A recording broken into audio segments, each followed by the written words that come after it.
الحمد لله نحمده ونستعينه ونستغفره ونؤمن به ونتوكل عليه ونعوذ بالله من شرور أنفسنا ومن سيئات أعمالنا من يهده الله فلا مضل له ومن يضلله فلا هادي له ونشهد أن لا إله إلا الله وحده لا شريك له ونشهد أن سيدنا ومولانا محمدا عبده ورسوله صلى الله تعالى عليه وعلى آله وأصحابه وأزواجه وذرياته وأهل بيته وسلم تسليما كثيرا كثيرا أما بعد فأعوذ بالله من الشيطان الرجيم بسم الله الرحمن الرحيم ولا تهنوا ولا تحزنوا وأنتم الأعلون إن كنتم مؤمنين صدق اللہ مولانا العظیم۔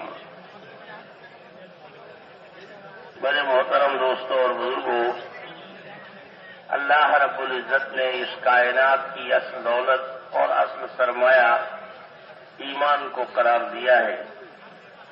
یہ اتنی عظیم دولت ہے اور اتنا طاقتور سرمایہ ہے کہ اس کے ایک ایک بول کے اوپر ساتوں زمین و آسمان ٹکے ہوئے ہیں۔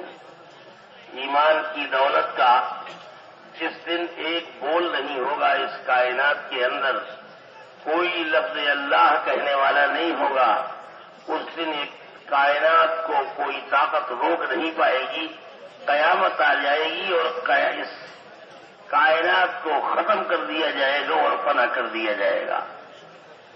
جب اللہ کا نام نہیں تو کائنات بھی نہیں۔ جو کچھ مشرق سے مغرب تک، شمال سے جنوب تک اللہ کا غیر نظر آ رہا ہے، سب فنا کر دیا جائے گا۔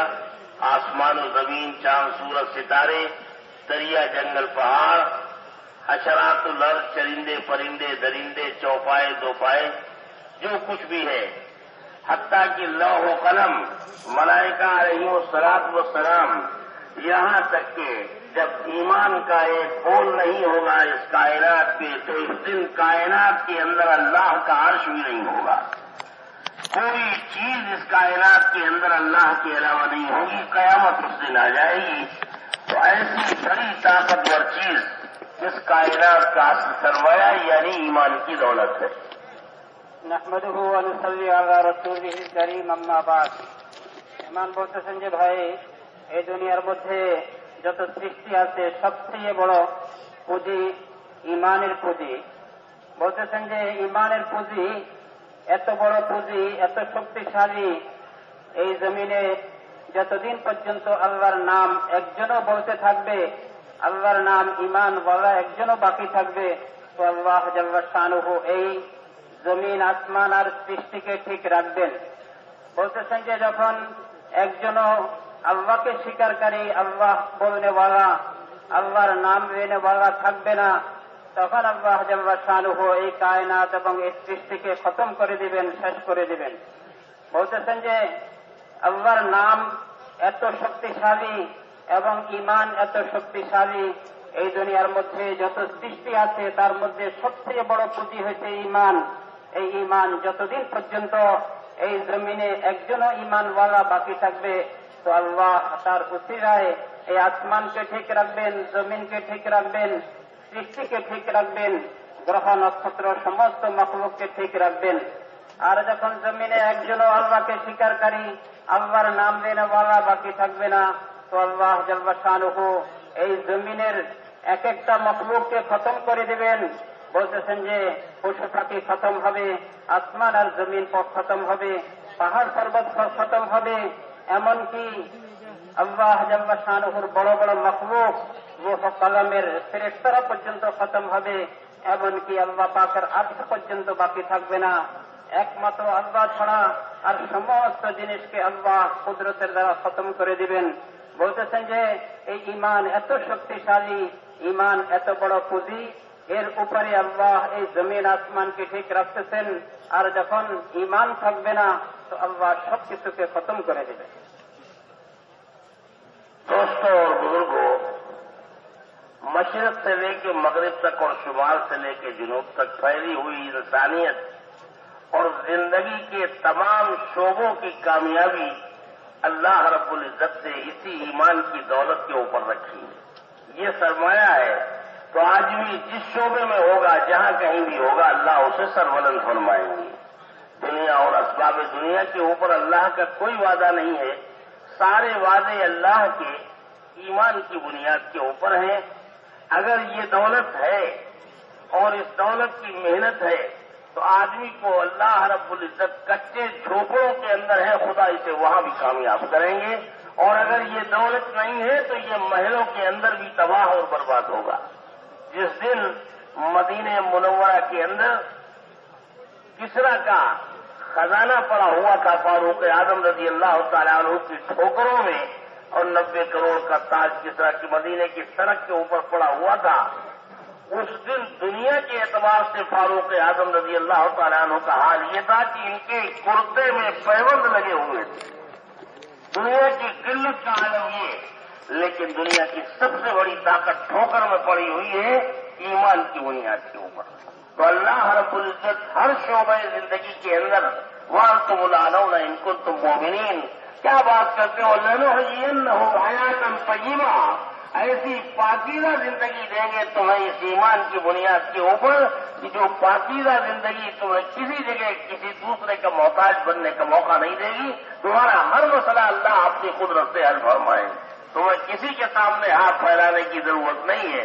तो ईमान मैं ये कर रहा था, इसको अल्लाह रब्बुल इज्जत ने असल सरमाया बनाया है। और हमें इस दुनिया के अंदर जो 60-70 साल 80 साल की जिंदगी अल्लाह ने मोमिन को अता फरमाई है, वो इसी पूंजी को बनाने के लिए दी है कि मेहनत करके ये पूंजी इतनी बना लो कि जिंदगी के हर शोबे में, हयात के अंदर, मौत के वक्त में, कब्र के अंदर, हश्र में, नशर में, सवालों जवाब के वक्त, हर जगह वो ईमान काम आए। इसके लिए अल्लाह ने ये थोड़ी सी जिंदगी अपने कर्म से हमें अता फरमाई। বলতেছেন যে ভাই, দুনিয়ার মধ্যে পূর্ব থেকে পশ্চিম পর্যন্ত, উত্তর থেকে দক্ষিণ পর্যন্ত যত মানুষ বসবাস করতেছে, সমস্ত মানুষের সমস্ত সবার কামিয়াবি আর সফলতা একমাত্র আল্লাহ জাল্লা শানুহু ঈমানের মধ্যেই রাখছেন। মানুষ যে সবার মধ্যে আছে, ওই সবার মধ্যে যদি সে ঈমানের সাথে থাকে তো আল্লাহ সেখানে তাকে কামিয়াব করবেন, সফলতা দিবেন, সেখানে সে সফল কাম হবে। বলতেছেন যে মানুষের সফলতার কামিয়াবি একমাত্র আল্লাহ জাল্লা শানুহু ঈমানের মধ্যে রাখছেন। ঈমান যদি থাকে, ঈমান বলা যে কোনো অবস্থায় আছে, যদি নাকি ঈমানের সাথে সে কাঁচা ঝোপের মধ্যেও থাকে সেখানেও সে কামিয়াব হবে। আর যদি ঈমান ছাড়া দালান কোটা অট্টালিকার মধ্যে থাকে সেখানেও সে নাকাম হবে। আল্লাহ জাল্লা শানুহু মুসলমানদেরকে এই শিক্ষা দিয়ে বলতেছেন যে হযরত ওমর ফারুক রাদিয়াল্লাহু আনহুর জামানায় যখন কিসরার সম্পদ মদিনার মধ্যে পড়া ছিল, বলতেছেন যে তার তাজা টুপি 90 কোটি টাকা দামের ছিল, মদিনার মধ্যে পড়া ছিল। তখন হযরত ওমর রাদিয়াল্লাহু আনহুর শরীরের গায়ের যে জামা তার মধ্যে তালি লাগানো ছিল। বলতেছেন যে অথচ আল্লাহ জাল্লা শানুহু এত বড় শক্তিকে ঈমানের শক্তিতে পরাজয় করে আল্লাহ মুসলমানদের পায়ের তলায় নিয়ে আসছেন। বলতেছেন যে ভাই, মুসলমানদের কামিয়াবি আর সফলতা একমাত্র আল্লাহ জাল্লা শানুহু ঈমানের মধ্যে রাখছেন। এই ঈমান যখন আসবে আল্লাহ তার মাথাকে উঁচা করবেন, সর্ব জায়গায় সর্বস্থানে সে কামিয়াব হবে, সফলতা লাভ করবে। আল্লাহ জাল্লা শানুহু তাকে হায়াতে তাইয়্যিবা দিবেন, হায়াত ওয়ানুহইয়ান্নাহু হায়াতান তাইয়্যিবা, আল্লাহ তাকে হায়াত তাইয়্যিবা দিবেন, পবিত্র জিন্দেগি দিবেন, চাইনার সুকুনের জিন্দেগি দেবেন, নিরাপত্তার জিন্দেগি দিবেন, সুখার শান্তির জিন্দেগি দিবেন, ইজ্জতার সফলতার জিন্দেগি দিবেন। যদি ঈমান তার মধ্যে থাকে, বলতেছেন যে আল্লাহ জাল্লা শানুহু আমাদেরকে যে হায়াত দিচ্ছেন, অল্প হায়াত, 60-70 বছরের হায়াত, এই হায়াত এই জন্যই দিচ্ছেন যে আমি সর্ব অবস্থায় মেহনত করি, আমার ওই ঈমানকে মজবুত আর শক্তিশালী করি, ওই ঈমানকে আমি হাসিল করি, যেই ঈমান আমার সর্ব জায়গায় লাগবে। আমি ঈমানকে হাসিল করি যখন দুনিয়ার সবার মধ্যে আমি জীবনযাপন করব, ঈমানের সাথে জীবনযাপন করব, ঈমানকে মেহনত করে মজবুত করব, ঈমানের মেহনত চলতে থাকবে। তো বলতেছেন যে আল্লাহ জাল্লা শানুহু তাকে সর্ব জায়গায় কামিয়াব করবেন, সর্ব জায়গায় সফলতা দিবেন। মৃত্যুর আগেও তার সফলতা, মৃত্যুর পরেও তার সফলতা ঈমানের সাথে। अब दोस्तों और बुजुर्गों, ईमान के बोल को इतना बोला जाए कि जब ईमान का बोल जुबान से निकल रहा हो तो ईमान का मासवा जो कुछ भी है मालूम नजर आ रहा हो। इतनी मेहनत की जाए कि अल्लाह का नाम लिया जा रहा हो, तो अल्लाह के नाम के अलावा जिस वक्त हमारी जुबान से अल्लाह का नाम निकल रहा हो उस वक्त कायनात की हर शे हमें मुर्दा नजर आ रही हो। जो कुछ भी है कायनात के अंदर करने वाली दास सिर्फ तन्हा अल्लाह की है, बाकी सारा के सारा जो है ये मिट्टी का ढेर है। इसके अंदर थोड़ी बहुत जो हयात नजर आ रही है, हरकत और सुकून, ये उस वक्त तक है जब तक कि अल्लाह का अम्र है, और जिस दिन अल्लाह का अम्र नहीं होगा तो ये सारी हरकत और सुकून खत्म हो चुकी होगी। जितनी भी हरकत और सुकून है ये सिर्फ अल्लाह के अम्र की वजह से है, और अल्लाह ने आर्जी तौर पर इन चीजों के अंदर ये चीज रखी है। जब तक चाहते हैं मौजूद है और जब चाहेंगे निकाल लेंगे। कब्जा इनका इन चीजों के ऊपर, इन सिफात के ऊपर नहीं है, कब्जा अल्लाह ही का है। अगर मौत और हयात, इज्जत और जिल्लत, कामयाबी और नाकामी इन चीजों में नजर आ रही है तो उस मौत और हयात, इज्जत और जिल्लत और कामयाबी नाकामी के ऊपर कब्जा अल्लाह ही का है। दवा में शिफा नजर आ रही है, मगर उस शिफा के ऊपर कब्जा अल्लाह ही का है। जिसे चाहेंगे शिफा मिलेगी और जिसे चाहेंगे शिफा नहीं मिलेगी। डॉक्टर के यहाँ जाने के बाद डॉक्टर तो ये कहता है कि आपको इतनी बढ़िया हमने दवा दे दी है, इतना बढ़िया इंजेक्शन आपको लगाया है, इंट्रामस्कुलर या वीनस, ऐसा इंजेक्शन लगाया है कि अब इस इंजेक्शन के बाद आपको किसी दवा की जरूरत नहीं है। यानी इस इंजेक्शन के लगने के बाद आप घर जाने के बजाय सीधे कब्रिस्तान चले जाएंगे, दवा खाने का मौका नहीं मिलेगा दोबारा। तो अल्लाह रब्बुल इज्जत के हाथ में शिफा है। इसी सूरत से कायनात की जितनी भी चीजें हैं अपनी हर हरकतों सुकून के अंदर अल्लाह के अम्र की मोहताज है।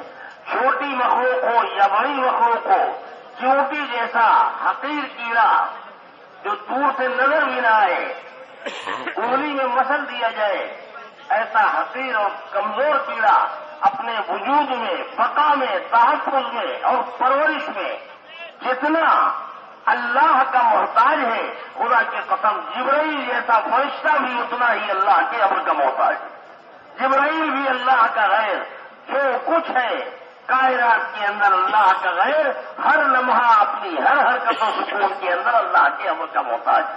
नाम ऐसे लिया जाए अल्लाह का, ऐसे नाम लिया जाए कि कायनात थर्राती हुई नजर आ रही, बदन के जिस्म के रोंगटे खड़े हो रहे हो। सहाबा किराम रिज़वानुल्लाह अलैहिम अजमईन अल्लाह का नाम लेना जानते थे।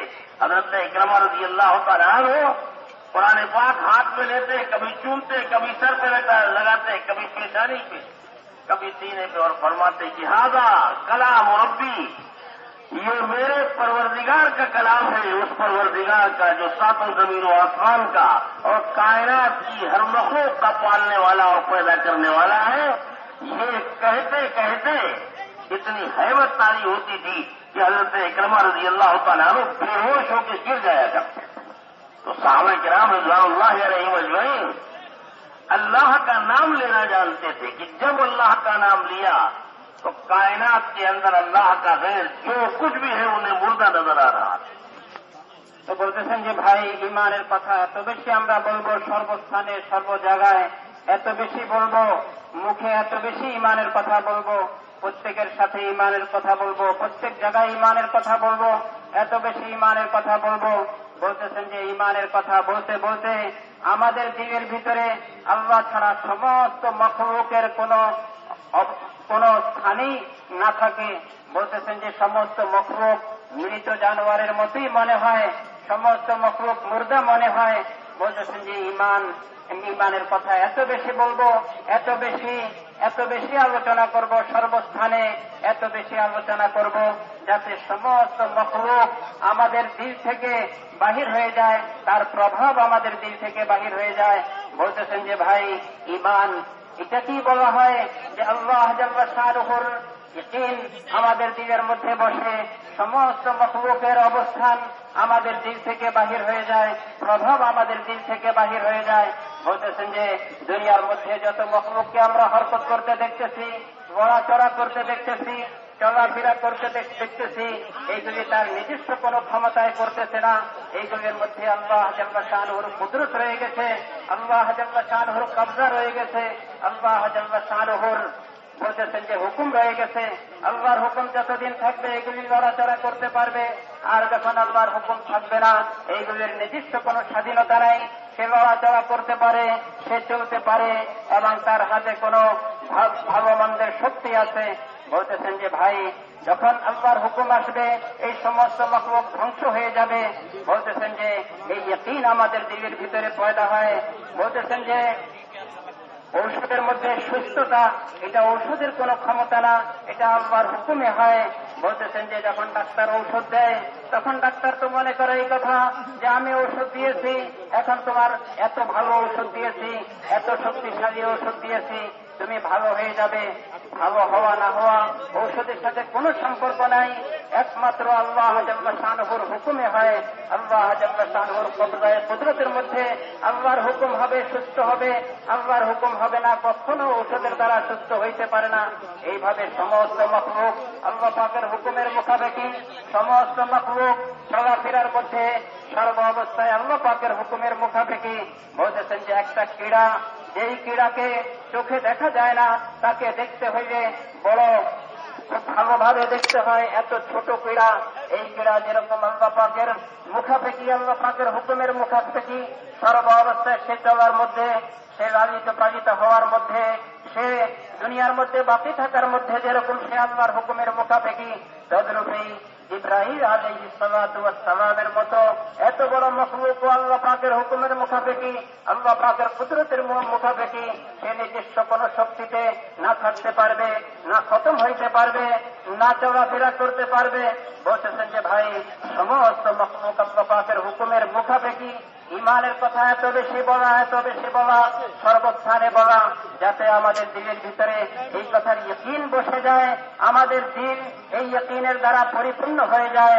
বলতেছেন যে ভাই, আমাদের দিল যাতে, আমাদের দিলের ভিতরে এই ইয়াকিন বসে যায় যে সমস্ত মখলুক আল্লাহ পাকের হুকুমের মুখাপেক্ষি, যাতে আমরা আল্লাহর নাম নিতে এরকম ভাবে নেওয়া, যাতে আমাদের ঈমান দিন দিন বাড়তে থাকে, আমাদের দিলের ভিতরে এর প্রভাব পড়তে থাকে।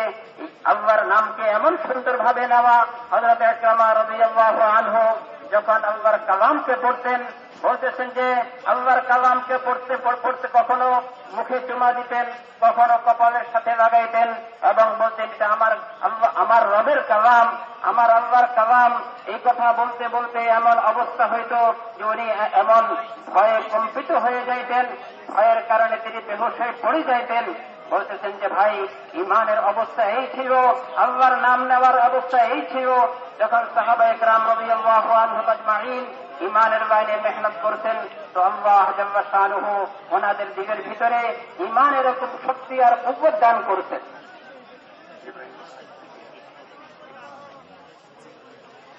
दोस्तों और बुजुर्गों, इस कायनात के जर्रे जर्रे पर सिर्फ और सिर्फ अल्लाह की हुक्मरानी है। सहरा के जर्रात हो, जंगलात का, दरख्तों का पत्ता पत्ता हो, समंदर की मौज, हवाओं की लहरें, एक एक चीज के ऊपर अल्लाह की 100% हुक्मरानी है।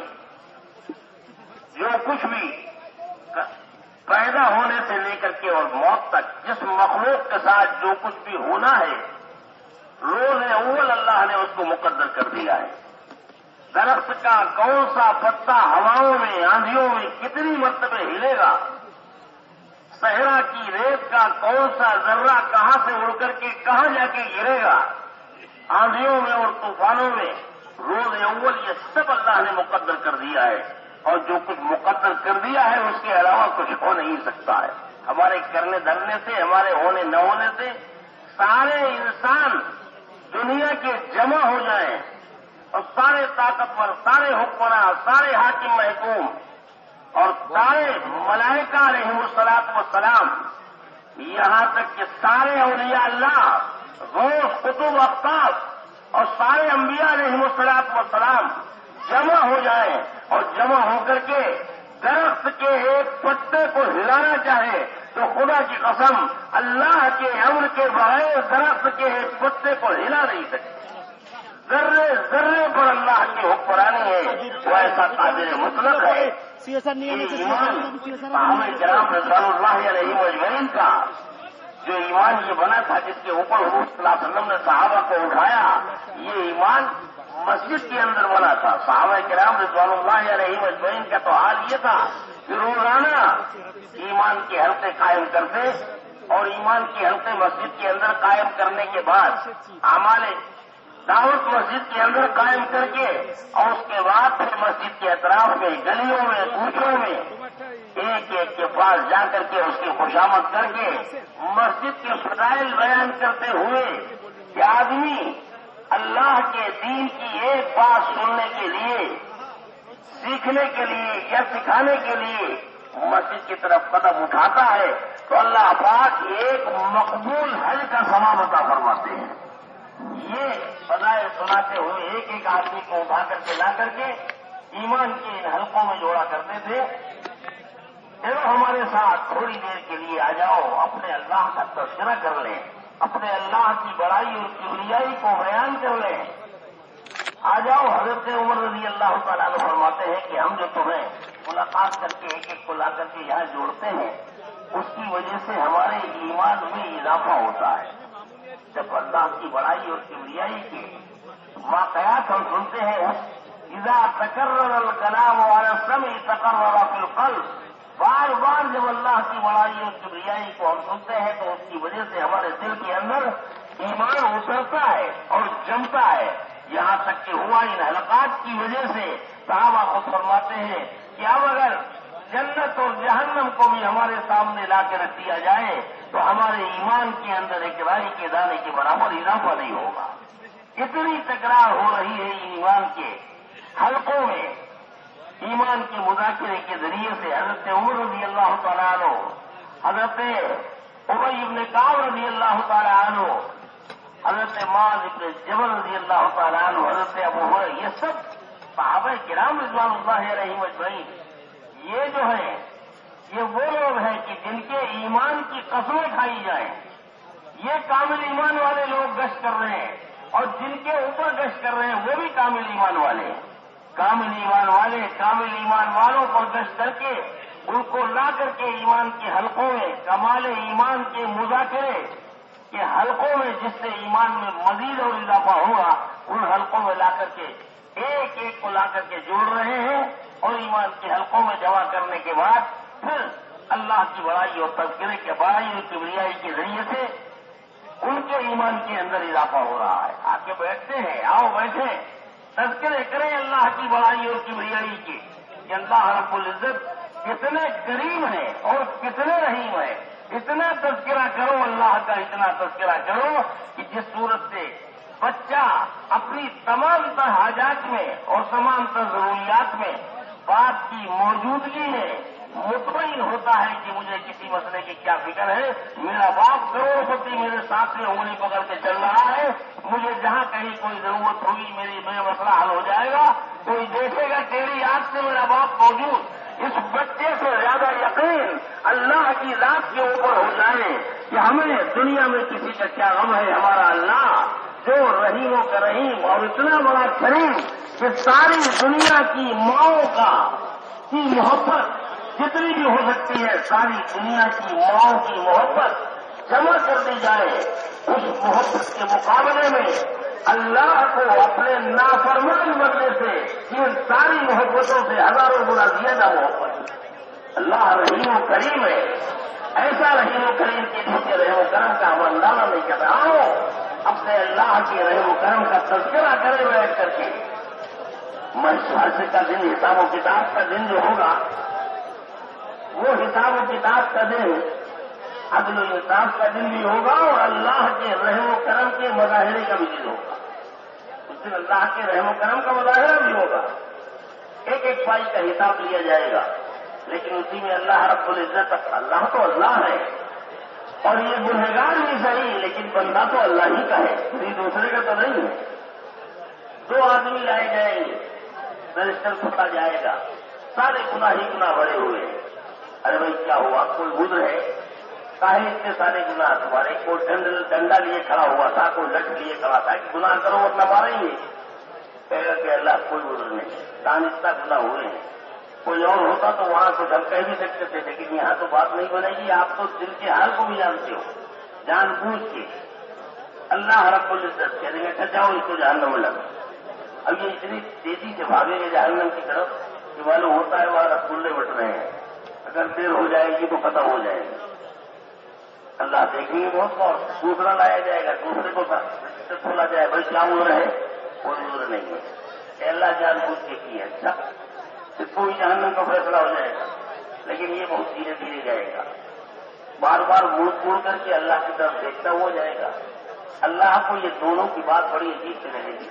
अल्लाह पाक बुलाए और उससे पूछेंगे पहले वाले से, तुम्हें मालूम है कहाँ का फैसला हुआ था? कहेगा कि अल्लाह मालूम है, दुनिया की आग से हजारों गुना तेज आग के अंदर जलने के लिए आपने फैसला किया था। तो अल्लाह कहेंगे तुमको ऐसा दौड़ रहे थे जैसे मालूम होता है कि अगर देर हो जाएगी तो हमारी मिठाई खत्म हो जाएगी। कहा है अल्लाह इसलिए नहीं, दुनिया में इस ख्याल से दौड़ रहे थे कि दुनिया में आप नहीं थे, आपकी नाफरमानी हुई तो हजारों गुना तेज आग भी जलना पड़ रहा है। आपने फैसला किया है, यहाँ तो आप सामने हैं, अगर यहाँ आपके हुक्म में जरा भी काहिली हुई तो पता नहीं कितनी और तेज आग के अंदर आप जलने का फैसला करते हैं। एक ये डर था जिसकी वजह से मैं दौड़ा जा रहा था। अल्लाह को ये बात बहुत पसंद आई, मेरे बंदे के दिल में डर तो मेरा ही है, किसी और का तो नहीं है। अच्छा ठहर जाओ, दूसरे से पूछेंगे भाई तुमको क्या हुआ था, धीरे धीरे जा रहे थे?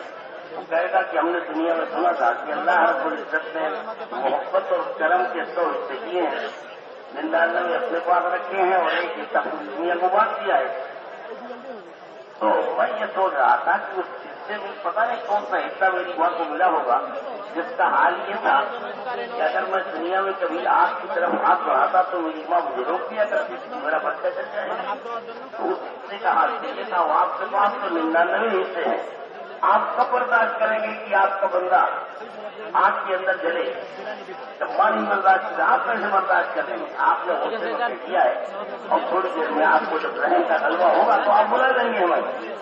इसी वजह से हम धीरे धीरे जा रहे थे और बार बार मुड़ के देख रहे थे, इसलिए देख रहे थे कि शायद अब आप बुला लें, और देखा कि अल्लाह आपने बुला लिया, आपको कर्म हो आ ही गया, तरस आ गया, रहम आ गया, आपने बुला लिया। पहले से पेशकशी इसने कर ली। अल्लाह को दोनों की ये बातें बड़ी पसंद आई। वो बंदा हमारे डर के भाग रहा, गर्दन की वजह से भाग रहा था, और ये हमारे रहम करम की उम्मीद भी आई। दोनों को अल्लाह ही की निस्बत के ऊपर दोनों तक रहेंगे। अल्लाह को ये बात इतनी पसंद आएगी, अल्लाह फरमाएंगे अच्छा जाओ, हमने तुम दोनों को माफ कर दिया और जन्नत के लिए फैसला कर दिया। अरे इतना तेज भागेंगे, ये सर पर दौड़ेंगे कि ऐसा न हो कि फैसला बदल जाए। बहुत तेजी के साथ अल्लाह को उनकी ये दौड़ देख करके अल्लाह को हंसी आई। हुज़ूर ने फरमाया कि और अली, जब अल्लाह को हंसी आई तो मुझे भी हंसी आई। तो हज़रत अली रज़ी अल्लाह तआला अन्हु ने फरमाया कि अल्लाह के रसूल जब आपको हंसी आई तो फिर हमें भी हंसी आई। इन वाक़यात को आओ, बैठो, ईमान के हल्कों में बैठ करके अल्लाह की रहीमी और करीमी और उसकी किबरियाई और उसकी बड़ाई के वाक़यात आओ तुम्हें, ताकि इन वाक़यात के जरिए से हमारे ईमान के अंदर इजाफा हो और अल्लाह का ताल्लुक हमारा मजबूत होता चला जाए। তো বলতেছেন যে ভাই দুনিয়ার মধ্যে যে অবস্থা চলতেছে সব আল্লাহর হুকুমেই হইতেছে, এক একটা যারা তার হরকত হইতেছে আল্লাহর হুকুমে হইতেছে, এই নদী যত হরকত হইতেছে আল্লাহর হুকুমে হইতেছে। দুনিয়ার মধ্যে যত মাখলুক চলতেছে আল্লাহর হুকুমই হইতেছে। বলতেছেন যে একটা গাছের পাতা আল্লাহর হুকুম ছাড়া ধরতে পারে না। দুনিয়ার মধ্যে যত গাছ আছে এবং গাছের যত পাতা আছে এই সমস্ত পাতার হরকতের এলিম আল্লাহ জাল্লা শাআনুহুর নিকটে আছে। আল্লাহর হুকুমই হইতেছে। দুনিয়ার কোন মাখলুক নিজস্ব কোন শক্তিতে নিজস্ব কোন ক্ষমতায় সে চলতে পারে না। আল্লাহ পাকের কব্জাই সে চলতেছে, আল্লাহর হুকুমই সে চলতেছে। বলতেছেন যে আল্লাহ জাল্লা শাআনুহু জানেন একটা বলতেছেন যে আল্লাহ জাল্লা শাআনুহু জানেন একটা ক্রীড়া পর্যন্ত যে হরকত করতেছে এটাও আল্লাহ জানেন। একটা ধুলাবালি যে এক জায়গা থেকে অপর জায়গায় যাবে এটাও আল্লাহ পাক জানেন। কখন যাবে, কোন বাতাসের সাথে যাবে, বাতাসের অবস্থা, নদীর হরকত, এই সমস্ত অবস্থা আল্লাহ জাল্লা শাআনুহু জানেন। বলতেছেন যে এই সমস্ত মাখলুকের নিজস্ব কোন ক্ষমতায় কিছু করতে পারে না, একমাত্র আল্লাহ পাকের হুকুমে হয়। এই কথা এত বেশি আলোচনা করা যে আমাদের ঈমান দিন দিন বাড়তে থাকে। বলতেছেন যে ভাই প্রথম দিনেই আল্লাহ জাল্লা শাআনুহু সমস্ত মাখলুকের সমস্ত অবস্থাকে নির্ধারিত করে দিচ্ছেন। বলতেছেন যে পাতা কতবার লড়বে, কোন গাছের পাতা কখন লড়বে এটাও আল্লাহ পাক ঠিক করে দিচ্ছেন। বলতেছেন যে দুনিয়ার মধ্যে যত মাখলুকের যত অবস্থা আছে এই সমস্ত অবস্থা আল্লাহ জাল্লা শাআনুহু প্রথম দিনই ঠিক করে দিচ্ছেন। বলতেছেন যে এর বাহিরে কখনো কিছু হবে না, কখনো কিছু হইতে পারবে না। বলতেছেন যে দুনিয়ার সমস্ত মানুষ যদি একত্রিত হয়, সমস্ত আউলিয়া আল্লাহ একত্রিত হয়, সমস্ত গাউস কুতুব একত্রিত হয়, সমস্ত শক্তি একত্রিত হয়, সমস্ত বাদশা একত্রিত হয়, সমস্ত শক্তিশালী একত্রিত হয় এবং সমস্ত আম্বিয়া আলাইহিমুস সালাতু ওয়াস সালাম একত্রিত হয় একটা গাছের পাতাকে হরকত দিতে চায়। যদি আল্লাহ না চান কোন শক্তি নাই যে এই সমস্ত মাখলুক মিলে, সমস্ত মানুষ মিলে, সমস্ত আম্বিয়া আলাইহিমুস সালাতু ওয়াস সালাম মিলে একটা গাছের পাতাকে হরকত দিতে পারবেন। বলতেছেন যে আল্লাহ পাকের হুকুমই হইতেছে। এই কথাগুলিকে, ঈমানের কথাগুলিকে, আল্লাহ পাকের বড়াই বড়ত্বের কথাগুলিকে, আল্লাহ পাকের সিফাত আর গুণাবলীর কথাগুলিকে এত বেশি বলা যাতে আমাদের অন্তরের অন্তঃস্থলে এটা ঘেটে যায় এবং অন্তরের অন্তঃস্থলে এটা বসে যায় এবং আমাদের ঈমান দিন দিন বাড়তে থাকে। সাহাবায়ে কেরাম রাদিয়াল্লাহু আনহুম আজমাইন ঈমানের কথা এত আলোচনা করতেন, ওনাদের ঈমান দিন দিন বাড়তে থাকত, ওনাদের ঈমানের মধ্যে পরিপূর্ণতা আসত। ওনারা মসজিদকে ঈমানের মেহনতের স্থান বানাইছেন। বলতেছেন যে মসজিদের মধ্যে ঈমানের হালকা বসত, মসজিদের মধ্যে ঈমানের মেহনত হইত। ঈমানের হালকায় বসে ঈমানের মেহনত করতেন, ঈমানের আলোচনা করতেন। বলতেছেন যে এবং আশেপাশে কাজ করে এক একজন ব্যক্তিকে ওই মসজিদের হালকার মধ্যে আনি ঈমানের মজলিসে বসানো এবং ফাজাইল শুনে ঈমানের মজলিসে বসানোর মেহনত। বলতেছেন যে সাহাবায়ে কেরাম রাদিয়াল্লাহু আনহুম আজমাইন করতেন। বলতেছেন যে এই কথাগুলি এত বেশি বলতেছেন যে ঈমানের মজলিসে বসার ফাজাইলকে শোনায় যে কোনো ব্যক্তি ঈমান শিখার জন্য, বলতেছেন যে শিখানোর জন্য যদি না মসজিদের দিকে এক একটা কদম দেয়, প্রত্যেকটা কদমে মকবুল হজের সওয়াব পাওয়া যায়। বলতেছেন যে ফাজাইলকে এমন বেশি বলতেন, এক একজনকে এত বেশি তোষামত করতেন, মসজিদে আনতেন। হযরত ওমর রাদিয়াল্লাহু আনহুর মতো সাহাবী বলতেছেন আমরা এই মেহনতের দ্বারা এক একজনকে তোষামত করি, ঈমানের মজলিসে আনার দ্বারা, ঈমানের মজলিসে বসানোর দ্বারা আমাদের ঈমান বাড়তে থাকত। বলতেছেন যে এই সাহাবাদের ঈমানের উপরে কসম খাওয়া যায়, তাদের ঈমানের মধ্যে পরিপূর্ণতা আসবে। তাদের ঈমান এত বেশি মেহনত করছেন যে ঈমানের মধ্যে পরিপূর্ণতা আসবে, ঈমান বাড়ছে। তারাও ঈমানের বাইরে এত মেহনত করতেন। মসজিদে ঈমানের হালকা বানানো হইত, মসজিদের মধ্যে ঈমানের মেহনত হইত, মসজিদের সময় দেওয়া হইত এবং বাহিরে মেহনত করে কত বড় বড় সাহাবী যাদের ঈমানের পরিপূর্ণতা, এরকম সাহাবী হযরত ওমর রাদিয়াল্লাহু আনহুর মতো সাহাবী, হযরত উবাই ইবনে কাব রাদিয়াল্লাহু আনহুর মতো সাহাবী, হযরত মুআয বিন জাবাল রাদিয়াল্লাহু আনহুর মতো সাহাবী, এত বড় বড় সাহাবী বলতেছেন যে কষ্ট করে সাহাবাদেরকে রাষ্ট্র করে করে মসজিদের আশেপাশে ওনাদেরকে মসজিদে নিয়ে আসতেন, ইমানের হালকায় বসাইতেন, আল্লাহ পাকের বড়াই বড়ত্বের কথা শুনাইতেন, আল্লাহ পাকের আদল ইনসাফের কথা শুনাইতেন, আল্লাহ শাহরুহর আল্লাহ পাকের আদল ইনসাফের কথা শুনাইতেন, আল্লাহ শাহরুহ কেরকম আদল ইনসাফ করবেন, কেরকম কিয়ামতের দিন আদল ইনসাফ করবেন। বলতেছেন যে এই কথাগুলি এত বেশি শুনাইতেন, এত বেশি শুনতেন, যাতে ইমানের মধ্যে ইমান পরিপূর্ণ হয়, ইমান বাড়তে থাকে। একটা কথা আরবি ভাষার মধ্যে এরকম আছে, যখন কোন ব্যক্তি কোন কথাকে বারবার বলতে থাকে তখন তার দিলের মধ্যে এই কথা গেঁথে যায়। যখন মুখে বারবার আলোচনা করতে থাকে তখন দিলের মধ্যে বসে যায়। সাহাবায়ে কেরাম রাদিয়াল্লাহু আনহুম আজমাইন আল্লাহ পাকের বড়াই বড়ত্বের কথা, আল্লাহ জাল্লা শানুহুর আদল ইনসাফের কথা, তিনি কত আদল ইনসাফ করবেন কিয়ামতের দিন, আল্লাহ জাল্লা শানুহুর হুকুম কিরকম চলবে সেই দিন, আল্লাহ পাকের হুকুম চলবে সেই দিন, আল্লাহ পাকের আদল ইনসাফও কায়েম করবেন। বলতেছেন যে ভাই আল্লাহ জাল্লা শানুহুর আদল ইনসাফের, আল্লাহ পাকের রহমার করমের ظهور আর প্রকাশ হবে কিয়ামতের দিন। এটাও আছে হাদিসে পাকের মধ্যে, আল্লাহ জাল্লা শানুহু যখন বিচার করবেন, এক দুইজন বড় নাফরমান তারা দুনিয়ার মধ্যে নাফরমানি করে আল্লাহ পাকের হুকুমে সে জাহান্নামের উপযুক্ত হওয়ার মতো আমল করে দুনিয়া থেকে গেছে।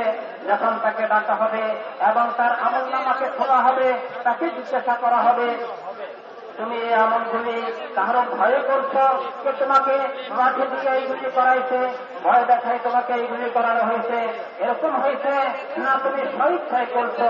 ওই ব্যক্তি বলবে আল্লাহ জাল্লা শানুহু আমি আমার স্বইচ্ছায় করছি, কেহ আমাকে কোনো ভয় দেখানোর কারণে আমি করছি তা না, আমি ভয়প্রাপ্ত হয়ে এরকম করছি তা না, বরং আমি স্বইচ্ছায় করছি। তখন আল্লাহ জাল্লা শানুহু বলবেন যখন তুমি স্বইচ্ছায় করছো যাও জাহান্নামে যাও, তুমি তো নাফরমানি করছো, তুমি জাহান্নামের উপযুক্ত। বলতেছেন যে এই কথা শোনার সাথে সাথে সে এমন জোরে দৌড় দিবে, মনে হয় যে কোনো জিনিস হারাই ফেলতেছে, দেরিতে গেলে বাইবেলা মিষ্টি খতম হয়ে যাবে, এরকম জোরে সে জাহান্নামের দিকে দৌড় দিবে। আল্লাহ এই অবস্থাকে দেখবেন, দ্বিতীয় জনের দপ্তরকে খোলা হবে, তার আমল নামাকে দেখা হবে এবং তার আমল নামার মধ্যে নাফরমানির কথাগুলি তাকে জিজ্ঞাসা করা হবে যে তুমি এই নাফরমানিগুলি কেন করছো? সে বলবে যে আল্লাহ অন্য কোনো কারণে না, ভয়ের কারণে না, অন্য কিছুর কারণে না, আমি তো স্বইচ্ছায় করছি। তখন আল্লাহ তাকেও হুকুম দিলেন তুমি জাহান্নামে যাও। বলতেছেন যে এই দ্বিতীয় ব্যক্তি বড় আস্তে আস্তে যাইবে এবং সে পিছনের দিকে দেখতে থাকবে, বারবার পিছনের দিকে তাকাইতে থাকবে আর আস্তে আস্তে যাইতে থাকবে, বারবার তাকাইতে থাকবে। তো আল্লাহ জাল্লা শানুহু প্রথম ব্যক্তিকে ডাকবেন, ডাকি জিজ্ঞাসা করবেন যে হে আমার বান্দা, তোমাকে তো আমি জাহান্নামের কথা বলছি, তুমি জাহান্নামের দিকে এত দৌড় দিয়ে কেন যাইতেছি না?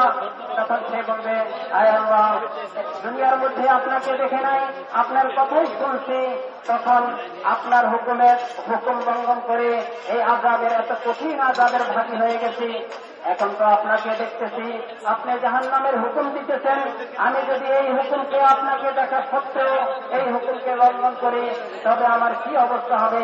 আরো কত কঠিন আযাব ভোগ করতে হবে। আমি এই ভয়ে জাহান্নামের দিকে দৌড়াইছি।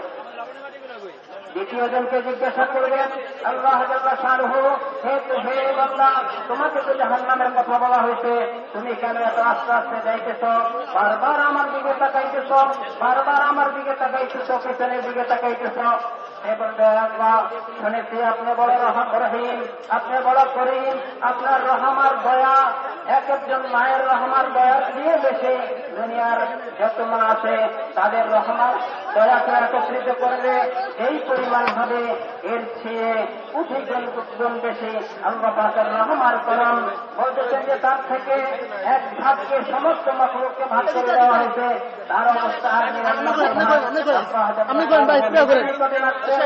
আমাদের দিন এটাকে জাহির করবেন, প্রকাশ করবেন। বলতেছেন যে ওই বান্দা বলবে আয় আল্লাহ, আপনার রহমের কথা শুনেছি, আপনি বড় রহিম, মায়ের চেয়েও বেশি রহিম। আয় আল্লাহ, আপনি আপনার রহমের আশায় দুনিয়ার মধ্যে তো মা যদি নাকি সন্তান আগুনে জ্বলে, একটা মা যদি নাকি দেখে সন্তান আগুনে জ্বলতেছে এরকম বেচাইন হয়ে যায়, এরকম সে অস্থির হয়ে যায় যে আমার সন্তান আগুনে পড়বে, তাকে সেখান থেকে বাঁচাইবার জন্য সে কত চেষ্টা করে। আয় আল্লাহ, আপনি তো এর চেয়ে কঠিন রহিম, আপনি তো এর চেয়ে কঠিন করিম। আয় আল্লাহ, আপনার রহমের কথা আমি স্মরণ করে আপনার দিকে বারবার তাকাইতেছি। মা সন্তানকে আগুন থেকে বাঁচাইবার জন্য যদি এত অস্থির হয়ে যায়, আয় আল্লাহ, আপনি তো আমার খালেক, আমার সৃষ্টিকর্তা, আপনি আমাকে কিভাবে আগুনে জ্বালাইবেন? আল্লাহ সেখানে কোন সিফাতকে জাহির করবেন। আল্লাহ পাকের ভয়ের কারণে সে দৌড়াইছে, এই ভয়ের কারণে তাকে মাফ করে দিবেন। এবং আল্লাহ রহমের আশায় সে আস্তে আস্তে চলছে, এই কারণেও আল্লাহ মাফ করে দিবেন। বলতেছেন যে ভাই, সাহাবায়ে কেরাম রাদিয়াল্লাহু আনহুম আজমাইন ঈমানের কথাগুলি এত বেশি বলতেন, এইভাবে বলে বলে আল্লাহ পাকের রহম আর ইনসাফের কথা বলে, আল্লাহ পাকের করমের কথা বলে বলে মানুষের দিলের মধ্যে ঈমানকে তাজা করা, মানুষের দিলের মধ্যে ঈমান বাড়ানোর মেহনত এত বেশি করতেন যাতে প্রত্যেকের দিলের মধ্যে ঈমান বেড়ে যায়। ঈমানের মধ্যে সে বসে তাদের দিলের মধ্যে ঈমান এত বাড়ত বলতেছেন যে ঈমান এত বেশি মজবুত হইত। বলতেছেন যে যেমন কোন সন্তান যখন মা বাপের সাথে চলে, বাপ কোটিপতি, তখন তার কোনো চিন্তা নাই, আমার আব্বা কোটিপতি, আমি যে কোনো অবস্থায় যে কোনো জিনিস চাই আমার আব্বা সবকিছু আমার জন্য ব্যবস্থা করবে। বলতেছেন যে একটা সন্তানের যদি বাপের প্রতি এত বেশি আত্মবিশ্বাস থাকতে পারে, একটা বান্দা আল্লাহ জাল্লা শানুহুর রহমার করমের উপরে, আল্লাহ পাকের শক্তি আর ক্ষমতার উপরে, আল্লাহ পাকের আদল ইনসাফের উপরে কি পরিমাণ ইয়াকিন এবং আস্থা থাকা দরকার। বলতেছেন যে ভাই, সাহাবায়ে কেরাম রাদিয়াল্লাহু আনহুম আজমাইন আল্লাহ জাল্লা শানুহুর এই সিফাত আর গুণাবলীর কথা এত বেশি বলতে বলতে ওনাদের দিকের মধ্যে ঈমান বাড়তে থাকতো। ঈমানের মজলিসে বসে ঈমানের মজলিসের দিকে গাছটা করে চলে, এক একজনকে ঈমানের মজলিসে আনার মেহনত করতেন, তো আল্লাহ আপনাদের ঈমানকে বাড়াই দিতেন। اللہ کے رسول صلی اللہ علیہ وسلم نے امت کو مسجد سے جوڑا تھا. امت صرف مسجد میں نماز کے لیے نہیں جاتی تھی. اس زمانے میں آج تو حال یہ ہے نماز پڑھی گئی تالا پڑھ گیا. مسجد امت کے تمام مسائل کے حل کی جگہ تھی. حضور صلی اللہ علیہ وسلم نے اپنے ہر مسئلے کے لیے مسجد کی طرف دوڑ بجائی. امت ساری کی ساری مسجد کی طرف متوجہ ہونے والی. نماز کے علاوہ کی تاریخ میں چلے جا رہے ہیں مسجد کے بھائی کہاں جا رہے ہو؟ بچہ بیمار ہو گیا ہے اس لیے مسجد جا رہے ہیں. اس لیے کہ بیماری اور صحت اللہ کی طرف سے پہلے اللہ سے مسئلہ حل کرا لیں, اس کے بعد مٹی بھر چھٹی مٹی کی ہوگی اگر وہ دیں گے اس سے بھی شفا مل جائے گی. ہر مسئلے میں کہاں جا رہے ہو؟ مسجد جا رہے ہیں اس لیے کہ قرضہ ہو گیا ہے, قرضہ ادا کرانا یہ بھی اللہ کے اختیار سے. زیادہ وقت چلے جا رہے ہیں, بیماری ہو گئی, قرضہ ہو گیا, کوئی مسئلہ آ گیا, سیدھے بھوک لگی مسجد کی طرف دوڑے جا رہے ہیں. اور صرف صحابہ ہی کو نہیں, خود آپ بھی نہیں کر رہے ہیں. بھوک لگی, حضرت عائشہ صدیقہ رضی اللہ تعالیٰ عنہا نے پوچھا کہ عائشہ گھر میں کچھ ہے؟ اللہ کے رسول کچھ نہیں, سیدھے مسجد کے. صحابہ کرام موجود ہیں, اگر ذرا سا اشارہ کرتے تھے تو کھانوں کے ڈھیر لگ جاتے, لیکن نہیں, سیدھے مسجد تشریف لے گئے. اور مسجد تشریف لے جانے کے بعد وہاں اللہ سے مانگا, بھوک لگی, اللہ نہیں آئے, کھانا دے آئے. پھر عائشہ اللہ نے کچھ بھیجا, آئے اللہ کے رسول ابھی کچھ نہیں. پھر گئے, پھر آئے, بار بار جاتے رہے, یہاں تک کہ حضرت عائشہ صدیقہ رضی اللہ تعالیٰ عنہ فرماتی ہیں کہ حضور صلی اللہ علیہ وسلم کی اس بے چینی کو دیکھ کر کے میری آنکھوں میں آنسو آ گئے کہ اللہ کا نبی ہوئے زمین کے اوپر بھیج کہ اتنا بیٹا بار بار مسجد جا رہے ہیں. آخر حضرت عثمان رضی اللہ تعالیٰ عنہ تشریف لے آئے. مسجد تشریف لے گئے تھے, کہاں گئے اللہ کے رسول؟ بتا دیا. سارے کے ڈھیر لگا کے کچا مکا پہنچا کے لے آئے اور بیٹھ کے رونے لگے کہ کیا ہم کو روزہ سمجھا گیا ہے, ذرا سا اشارہ کر دیتے تو کھانے کا تو دے دیتے. ہمارے نبی کو یہ رحمت اور خالی نہیں پہنچے. تشریف لائے, عائشہ اللہ نے کچھ بیٹا ہے, اللہ کا رسول آئیے تشریف لائیے. حضرت عثمان آئے تو بیٹھے رو رہے تھے, کیا ہم کو روزہ سمجھا گیا ہے؟ تو حضور صلی اللہ علیہ وسلم نے فرمایا کہ عائشہ اگر تمہیں नमक के ढेले की भी जरूरत पड़े, उम्मत को गयूर बनाया हुजूर सल्लल्लाहु अलैहि वसल्लम ने, उम्मत को भिखारी नहीं बनाया है। जरा जरा से मसले में भीख मांगते फिरो, गयूर बनाया। आयशा, अगर तुम्हें नमक के ढेले की भी जरूरत पड़े तो खबरदार खबरदार कभी अल्लाह के गैर के सामने हाथ मत फैलाना, जलील हो जाओगी, काम नहीं बनेगा। काम बनाने वाली जात तो अल्लाह की, अल्लाह के सामने हाथ फैलाओ, काम भी बनेगा, इज्जत भी मिलेगी। तो हुजूर सल्लल्लाहु अलैहि वसल्लम ने मस्जिद से जोड़ा उम्मत को अपने हर मसले पे, और ये बार बार जाना इसलिए था उम्मत की तालीम के लिए। कहाँ जाओगे, ये वो दर है, इस दर से हट करके जहां जाओगे उसका दिल भी अल्लाह के हाथ में।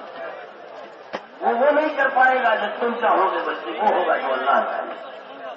लिहाजा सीधे मस्जिद से उम्मत को जोड़ा।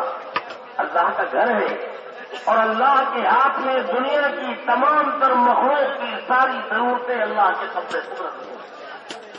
मस्जिद की तरफ अपनी जरूरत के वक्त में आना, ये ईमान की अलामत है। अल्लाह की तरफ आना है और अल्लाह के खैर की तरफ, माल वालों की तरफ, मनसब वालों की तरफ, हाकिमों की तरफ, महकूमों की तरफ, वजीरों की तरफ, मिनिस्टर की तरफ, अल्लाह के गैर की तरफ अपनी हाजत के लिए कदम उठाना और उस गैर को अपनी हाजत को पूरा करने वाला समझना, इसी का नाम है कि शिर्क की अलामत और शिर्क की बू इसके अंदर पाई जा रही है। अल्लाह की तरफ कदम उठाने वाला कभी महरूम नहीं होगा और यहां दूसरे की तरफ जाने वाला कभी कामयाब नहीं होगा। देखो तो मसला अल्लाह के हाथ में। तो हुजूर सल्लल्लाहु अलैहि वसल्लम ने उम्मत को हर मसले में, एक साहबी ने अर्ज किया कि अल्लाह के रसूल हम बहरीन जाना चाहते हैं कारोबार के लिए, तो हुजूर सल्लल्लाहु अलैहि वसल्लम ने फरमाया कि जाओ पहले 2 रकात नमाज पढ़ो, अल्लाह की मदद साथ में कर लो। आज उम्मत होटलों से जुड़ी है, बाजारों से, दुकानों से, खेत खलियान से, मिनिस्टरों से, वजीरों से, हुकूमत के नक्शों से, इन सब से जुड़ी है और इन सब जगहों से कोई मसला हल नहीं होता। मसला हल होता है अल्लाह की कुदरत से। अल्लाह की कुदरत ही से वो उम्मत फटी हुई है और अल्लाह की कुदरत से जोड़ने का मतलब ये है कि मस्जिद से ये उम्मत जुड़ जाए। तो हुजूर सल्लल्लाहु अलैहि वसल्लम ने मस्जिद से जोड़ा था, उम्मत मस्जिद की तरफ दौड़ने वाली थी अपने तमाम तर मसाइल के। तो बोलते संजय भाई, हुजूर अकरम सल्लल्लाहु अलैहि वसल्लम साहबा इकराम রাদিয়াল্লাহু আনহুম আজমাইন কে মসজিদের মেহনতের সাথে জুড়ছেন। সাহাবা ইকরাম রাদিয়াল্লাহু আনহুম আজমাইন মসজিদের মেহনতের জন্য সময় দিতেন। বলতেছেন যে আজকে উম্মত তো শুধু মসজিদে নামাজের জন্য যায়, নামাজকেই মসজিদে যাওয়ার জরুরত মনে করে যে নামাজের জন্য মসজিদে যাইতে হবে, নামাজ পড়া হয়ে গেছে, মসজিদে তালা বন্ধ হয়ে যায়। বলতেছেন যে হুজুর আকরাম সাল্লাল্লাহু আলাইহি ওয়াসাল্লাম সাহাবা ইকরাম রাদিয়াল্লাহু আনহুম আজমাইনকে সর্ব অবস্থায় মসজিদের সাথে জুড়ছেন। মসজিদ হয়েছে উম্মতের সমস্ত মাসাইলকে, সমস্ত সমস্যার সমাধানের জায়গা। যত মাসাইল আছে, যত সমস্যা আছে, এই সমস্ত সমস্যার সমাধান আল্লাহ জাল্লা শানুহু মসজিদের আমলের সাথে রাখছেন। সাহাবা ইকরাম রাদিয়াল্লাহু আনহুম আজমাইন যে কোনো সমস্যায় পড়তেন, যে কোনো অবস্থায় পড়তেন, দৌড়ায় মসজিদে যাইতেন, মসজিদের আমলকে পুরা করতেন। বলতেছেন যে এরপরে যদি এক মাটির এক কণাও নিতেন, এটার দ্বারাও আল্লাহ শেফা দিয়া দিতেন। বলতেছেন যে আজকে আমরা মনে করি ঔষধের মধ্যে সাহাবা ইকরাম রাদিয়াল্লাহু আনহুম আজমাইনের অবস্থা ছিল, যখনই কোনো দেহ অসুস্থ হইত, সন্তান অসুস্থ হইত, ওনারা মসজিদে যাইতেন, 2 রাকাত নামাজ পড়তেন এবং আল্লাহর নিকটে দোয়া করতেন, আয় আল্লাহ আপনি তো অসুস্থতা দিচ্ছেন, আপনি একমাত্র সুস্থতার মালিক, আপনি এই অসুস্থতাকে দূর করে সুস্থতা দিয়া দেন। বলতেছেন যে যেই কোনো সমস্যায় পড়তেন, ওনারা মসজিদের সাথে ওনাদের সম্পর্ক ছিল, মসজিদের দিকে দৌড়াইতেন। সাহাবা ইকরাম রাদিয়াল্লাহু আনহুম আজমাইন শুধু একা নয়, হুজুর আকরাম সাল্লাল্লাহু আলাইহি ওয়াসাল্লামের অবস্থাও তাই ছিল। হুজুর আকরাম সাল্লাল্লাহু আলাইহি ওয়াসাল্লামের অবস্থাও একই। বলতেছেন যে যখনই যে কোনো সমস্যা, ওই সমস্যার মধ্যে মসজিদে যাইতেন, মসজিদের আমলকে পুরা করতেন। এক সময় হুজুর আকরাম সাল্লাল্লাহু আলাইহি ওয়াসাল্লাম ভোগে কাতর হযরত আয়েশা রাদিয়াল্লাহু আনহার নিকটে গেলেন, বললেন যে হে আয়েশা, তোমার নিকটে কিছু আছে কিনা? হযরত আয়েশা রাদিয়াল্লাহু আনহা বললেন, ইয়া রাসূলুল্লাহ, কোনো ব্যবস্থা নাই, কিছু নাই। হুজুর আকরাম সাল্লাল্লাহু আলাইহি ওয়াসাল্লাম তাহার নিকটে কিছু বললেন না, মসজিদে গেলেন, নামাজ আদায় করলেন, আল্লাহর নিকটে চাইলেন, আবার ঘরে আসলেন। ঘরে আসে হযরত আয়েশা রাদিয়াল্লাহু আনহাকে জিজ্ঞাসা করতেছেন, হে আয়েশা, কোনো ব্যবস্থা হয়েছে? হযরত আয়েশা রাদিয়াল্লাহু আনহা বললেন, ইয়া রাসূলুল্লাহ, কোনো ব্যবস্থা হয় নাই। হুজুর আকরাম সাল্লাল্লাহু আলাইহি ওয়াসাল্লাম আবার মসজিদে গেলেন। হযরত আয়েশা রাদিয়াল্লাহু আনহা বলতেছেন, এতবার আসা যাওয়া করলেন, হুজুর আকরাম সাল্লাল্লাহু আলাইহি ওয়াসাল্লামের যে চাইনি দেখে, হুজুর আকরাম সাল্লাল্লাহু আলাইহি ওয়াসাল্লামের অস্থিরতা দেখে আমার চোখে পানি চলে আসে। হুজুর আকরাম সাল্লাল্লাহু আলাইহি ওয়াসাল্লাম এত অস্থির হয়ে গেছিলেন, বলতেছেন যে হুজুর আকরাম সাল্লাল্লাহু আলাইহি ওয়াসাল্লামের অবস্থা তো এমন ছিল, যদি একটু ইশারা করতেন সেখানে খানার ঢের পড়ে যাইত। কিন্তু হুজুর আকরাম সাল্লাল্লাহু আলাইহি ওয়াসাল্লাম উম্মতকে তালিম দেন নাই, উম্মতকে বড় আত্মমর্যাদাশীল বানাই গেছেন, উম্মতকে ফকির বানাই দেন নাই, উম্মতকে গাইয়ুর বানাই গেছেন, উম্মতকে আত্মমর্যাদাশীল বানাই গেছেন। সে আর কাহার নিকটে কিছু চাইবে না, একমাত্র সমস্ত জরুরতে, সমস্ত মাসাইলের মধ্যে ধরবে, আল্লাহকে ধরবে, আল্লাহর দ্বারাই আল্লাহর হুকুমে তার মাসাইলের হল হবে, এই কথার ইয়াকিনের সাথে আল্লাহর নিকটে চাইবে। বলতেছেন যে হুজুর আকরাম সাল্লাল্লাহু আলাইহি ওয়াসাল্লাম মসজিদে গেলেন, এই অবস্থায় হযরত ওসমান রাদিয়াল্লাহু আনহু আসেন। ঘরের অবস্থা জিজ্ঞাসা করলেন। হযরত আয়েশা রাদিয়াল্লাহু আনহা বললেন, হুজুর আকরাম সাল্লাল্লাহু আলাইহি ওয়াসাল্লামের মুখের অবস্থা এই।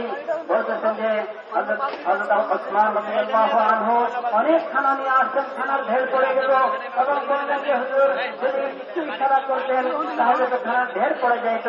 হুজুর আকরাম সাল্লাল্লাহু আলাইহি ওয়াসাল্লাম আসলেন, জিজ্ঞাসা করলেন, হে আয়েশা, খানার কোন ব্যবস্থা হয়েছে? হযরত আয়েশা রাদিয়াল্লাহু আনহা বললেন, হযরত ওসমান রাদিয়াল্লাহু আনহু আসবেন, তিনি আসে আপনার অবস্থা শুনে খানার ব্যবস্থা করছেন, খানার ঢের পড়ে গেছে।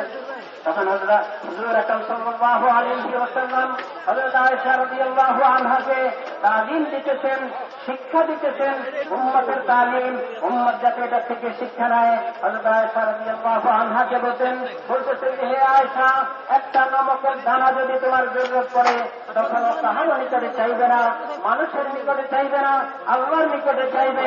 আল্লাহ তাআলাকে বড় পছন্দ করেন, আল্লাহর জিকিরকে বড় পছন্দ করেন।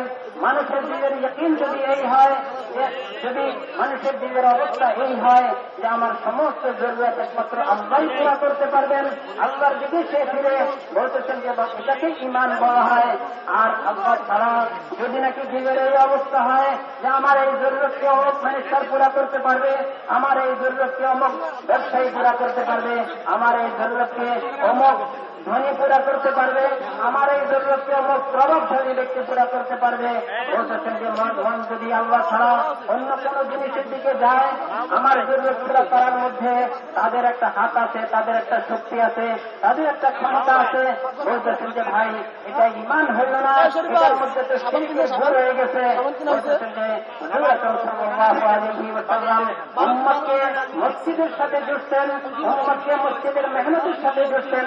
তারা এত মেহনত করবে, ঈমানের এত আলোচনা করবে, যাতে সর্ব অবস্থায় তাদের দিন থেকে সমস্ত মাখলুকের আস্থার বিশ্বাস বের হয়ে যায়।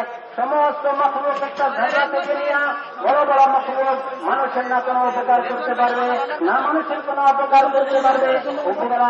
উপকার এবং অপকার একমাত্র আল্লাহ পাকেরই হাতে।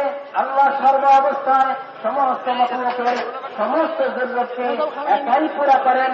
বলতেছেন যে ভাই, এই কথার এত মেহনত করা, মসজিদে এত সময় দেওয়া, যেরকম সাহাবায়ে কেরাম রাদিয়াল্লাহু আনহুম আজমাইন মসজিদকে নিজের সমস্ত মাসাইলের হলের জায়গা মনে করে মসজিদের দিকে ফিরতেন, মসজিদে যাইতেন, আমল পুরা করতেন। বলতেছেন যে ভাই, যখন আমরা এই মেহনতকে পুরা করব, আমাদের দিনের ভিতরে আল্লাহর জাতের ইয়াকিন এমন বসবে যে সমস্ত মাখলুক থেকে দিনের মধ্যে নৈরাশা আসি যাবে এবং আল্লাহ পাকের জাতের প্রতি পরিপূর্ণ ইয়াকিন আর আস্থা বসে যাবে। তো আল্লাহ আমাদের আমলের দ্বারা আমাদের সমস্ত মাসাইলের হল, সমস্ত সমস্যার समाधान करें। दोस्तों, ईमान के बनने की जगह मस्जिदें हैं, بازاروں میں ایمان بگڑا کرتا ہے، بنا نہیں کرتا ہے۔ ایمان کے فساد کی جگہ جو ہے وہ آج جگہ قرآن کے اندر بھی اللہ نے بیان فرمائی، ان میں ایک بازار بھی ہے، ہمارے خزانے اور ہماری تجارتیں اور ہماری دکانیں، یہ ساری چیزیں ہیں کہ جہاں ایمان کے اندر بگاڑ آیا کرتا ہے۔ اسی وجہ سے حضور صلی اللہ علیہ وسلم نے امت کو اپنے تمام مسائل میں مسجدوں سے جوڑا تھا کہ یہاں آؤ، ایمان یہاں بنے گا۔ مسجد سے کے ماحول میں جب محنت ہوئی ہے تو ایمان کے ایسے ایسے نمونے تیار ہوئے ہیں کہ دنیا کی مثال پیش کرنے سے قاصر ہے۔ بازار میں نمرودیت کے نمونے ملتے ہیں، بازار میں فرعونیت کے نمونے ملتے ہیں، تحریت کے نمونے تو بازار میں ملیں گے، بازار میں کفر و شرک کے نمونے تو ملیں گے، لیکن مسجدوں کے اندر جب ہم نظر اٹھائیں گے تو وہ نمونے ملیں گے کہ آج تک باطل ان کی مثال نہیں پیش کر سکتا۔ مسجد کے اندر بننے والے نمونے جو ہیں صدیق اکبر رضی اللہ تعالیٰ عنہ مسجد کے اندر ملیں گے، فاروق اعظم رضی اللہ تعالیٰ عنہ جیسے نمونے مسجد کے اندر ملیں گے۔ مسجد صلی اللہ علیہ وسلم نے مسجد کے اندر تربیت کی تھی، یہ سب مسجدوں کے نمونے ہیں، اور وہ نمونے ہیں کہ ایک ایک ان میں سے ایسا ہے کہ قیامت تک کے لیے کہا گیا کہ تم ان میں سے کسی کے پیچھے چل پڑو گے تو اللہ تمہیں نجات عطا فرما دیں گے۔ اصحابی کا نجوم میری ہیرت سدے تمہیں سدے تم، ایسے نمونے تیار ہوئے مسجدوں کے اندر۔ تو حضور صلی اللہ علیہ وسلم نے اس زمانے میں مسجدوں سے تربیت ہوا کرتی تھی، مسجدوں سے علم ملا کرتا تھا، مسجدوں سے سینوں میں اور سینوں سے کتابوں میں۔ اور آج جب مسجدوں سے رابطہ ختم ہو گیا تو ہمارے کتابوں سے علم ہمارے سینوں میں اور سینوں سے علم مسجدوں میں، زمین و آسمان کا فرق ہو گیا۔ اس لیے دوستوں اور بزرگوں، حضور صلی اللہ علیہ وسلم اپنے ایک ایک امتی کو اپنے ہر مسئلے میں مسجد کی طرف متوجہ کرنے والے تھے، اور ایک ایک امتی اپنے تمام مسائل میں مسجد میں آ کر کے اللہ کے سامنے ہاتھ پھیلانے والا تھا۔ یہاں جب اس کے مسائل حل ہوتے تھے اس سے ایمان بنا کرتا تھا۔ فاروق اعظم رضی اللہ تعالیٰ عنہ کے زمانے میں ایک مرتبہ قحط پڑ گیا تھا، ساری تدبیریں کیسانی قحط ختم نہیں ہوا، اور انہوں نے مصر کے گورنر کو خط لکھ دیا۔ حضور صلی اللہ علیہ وسلم کے گھر والے شہر والے قحط کے اندر مبتلا ہے، تم مصر کے اندر آرام سے ہو۔ انہوں نے کہا کہ ہم اتنا بڑا غلے کا لشکر بھیج رہے ہیں کہ جس کا پہلا وقت مدینے میں ہوگا اور آخری مصر کے اندر ہوگا۔ اونٹ آیا، وہ غلہ وہ کے قافلہ آیا اونٹوں کا، اور سارا لشکر جو کچھ بھی تھا اونٹوں کا، غلہ جو کچھ بھی لدا ہوا تھا سب تقسیم کر دیا گیا، مگر قحط ختم نہیں ہوا۔ ایک صحابی کے حصے میں بکری آئی تھی، انہوں نے جب اسے ذبح کیا تو اس بکری میں سے سوائے ہڈی چمڑے اور خون کی کوئی چیز اس میں سے نہیں نکلی۔ جب دیکھا انہوں نے یہ حال ہے کہ ہمارا رزق جانوروں کے اندر سے جو اٹھا لیا گیا تو ان کی چیخ نکل گئی، وہاں محمد آئے محمد صلی اللہ علیہ وسلم، آج ہمارے اوپر یہ دن آ گئے کہ ہمارا رزق جانوروں کے اندر سے جو اٹھا لیا گیا ہے۔ رونے لے، آنکھوں سے آنسو جاری ہو گئے، یہاں تک کہ روتے روتے آنکھ لگ گئی۔ تو خود حضور صلی اللہ علیہ وسلم کی خواب میں زیارت ہوئی، جاؤ عمر کو میرا سلام کہو، عمر ہم تو تمہیں بڑا عقلمند سمجھتے تھے، کیا ہو یا دو ہے؟ یہ دوڑے آنکھ جیسے کھلی، عجیب رسول اللہ صلی اللہ علیہ وسلم امیر المومنین حضور صلی اللہ علیہ وسلم کے قاصد کو جواب دو۔ بھائی کیسے قاصد ہو تم؟ تو انہوں نے بتایا کہ ہماری بکری ہم نے ذبح کی تو اس میں سے سوائے ہڈی چمڑا خون کے کچھ بھی نہیں نکلا، گوشت نام کی کوئی چیز نہیں۔ ہماری زبان سے چیخ نکل گئی، آنکھ لگ گئی۔ حضور صلی اللہ علیہ وسلم کی خواب میں زیارت ہوئی، آپ نے فرمایا کہ عمر کے پاس جاؤ میرا سلام کہو، اور عمر سے کہو کہ ہم تو تمہیں بڑا عقلمند سمجھتے تھے، کیا ہو گیا ہے تمہیں؟ حضرت عمر کام سے جمع کیا، بتاؤ وہ کون سی کمی میرے اندر واقع ہوئی ہے جو جناب محمد رسول اللہ صلی اللہ علیہ وسلم کے زمانے میں نہیں تھی۔ صحابی کھڑے ہوئے، ہم جانتے ہیں کون سی کمی واقع ہوئی۔ امیر المومنین حضور صلی اللہ علیہ وسلم کا معمول یہ تھا کہ اپنا چھوٹا بڑا حال، کوئی بھی مشکل کوئی پریشانی آپ کے سامنے آئی تو سیدھے آپ نے مسجد کی طرف توجہ کی، سیدھے مسجد سے سیدھے، کسی کے اوپر اپنی مصیبت کو ظاہر نہیں کیا، اپنے ہر مسئلے میں مسجد کی طرف دوڑ لگانے والے تھے۔ امت کو بھی تعلیم دی کہ اپنے ہر مسئلے کو لے کر کے مسجد میں جاؤ، مسجد اللہ کا گھر ہے، اللہ کے سامنے اللہ کے ہاتھ سے تمہارے سارے مسائل ہیں۔ حضور صلی اللہ علیہ وسلم نے اپنی امت کو بھکاری نہیں بنایا، ताजिरों से नहीं जोड़ा, मुकमाल के नक्शों से नहीं जोड़ा, उधर मुतवज्जे नहीं किया, यहूद और नसारा का भिखारी नहीं बनाया जनाब मोहम्मद रसूलुल्लाह सल्लल्लाहु अलैहि वसल्लम। आज मस्जिदों से ताल्लुक खत्म होने की वजह से उम्मत यहूद और नसारा की भिखारी बनकर के रही।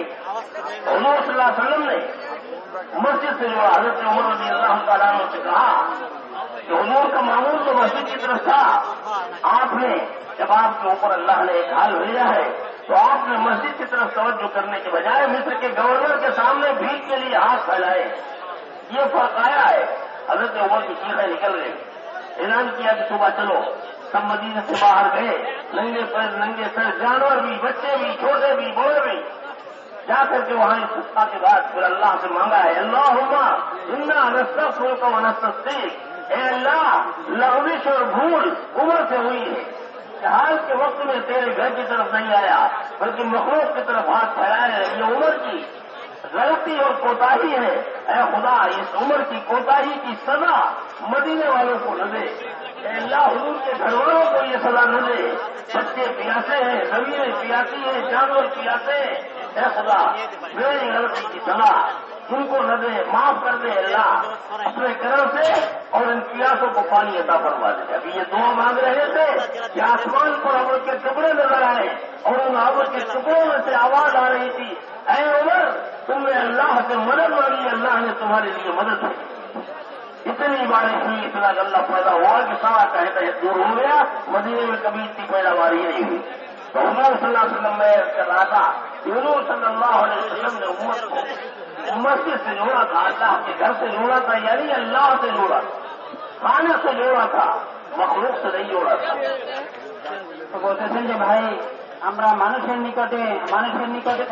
দিকে না যাওয়া, বলতেছেন যে আগে বলতেছিলেন যে যখন নাকি আমরা আমাদের জরুরতে মানুষের নিকটে যাইব, মানুষের কাছে চাইব, আমাদের দরকারে মানুষের নিকটে যাইব, মানুষের কাছে চাইব, তখন আল্লাহ সেখানে আমাদেরকে জলিল আর অপমান অপদস্থ করবেন।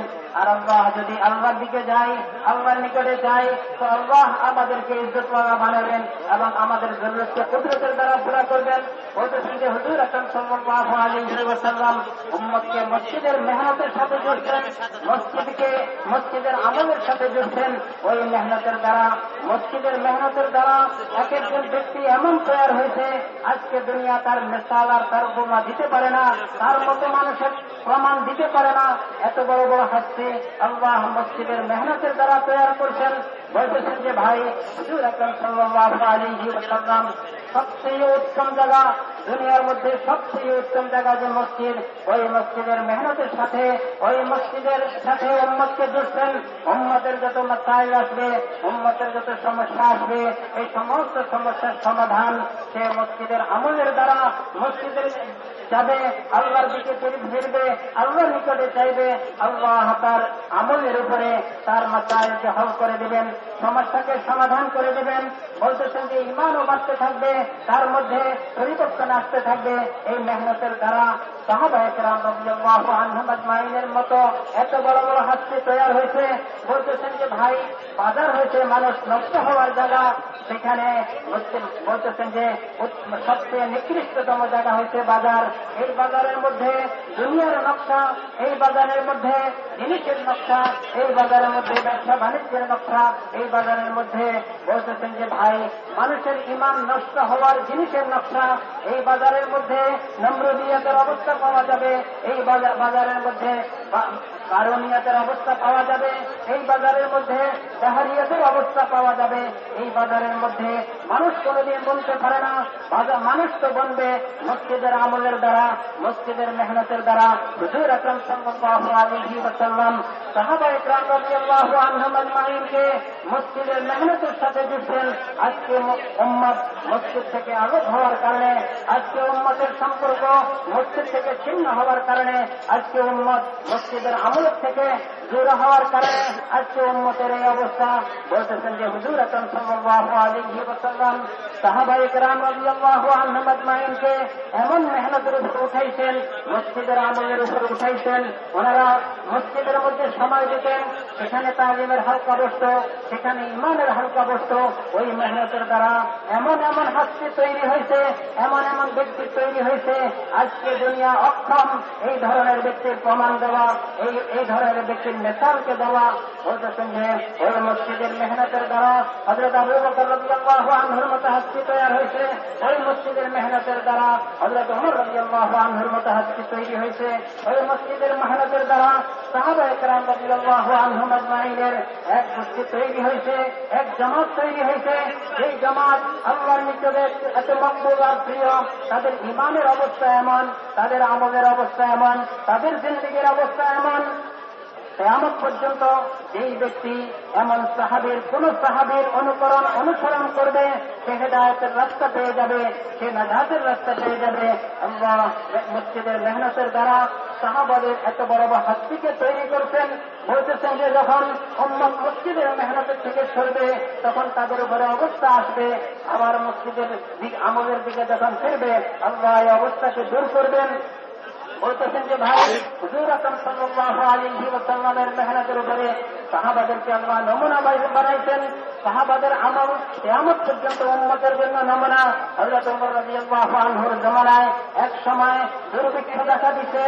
হযরত ওমর রাদিয়াল্লাহু আনহু এই দুর্ভিক্ষ দেখে বলতেছেন যে দুর্ভিক্ষের অবস্থা এরকম, মদিনার মধ্যে খুব অভাব অনটন চলতেছে।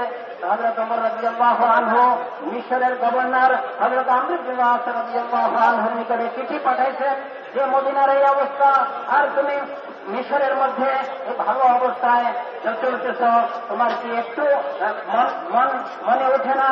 বলতেছেন যে এই কথার পরে হযরত আমর ইবনে আস রাদিয়াল্লাহু আনহু চিঠি পাঠাইছেন, হে আমিরুল মুমিনিন, আমি এত সম্পদ, এত খানার জিনিস আমি পাঠাইব যে একটা ওট মদিনার মধ্যে পৌঁছবে এবং শেষ ওট মিশরে থাকবে,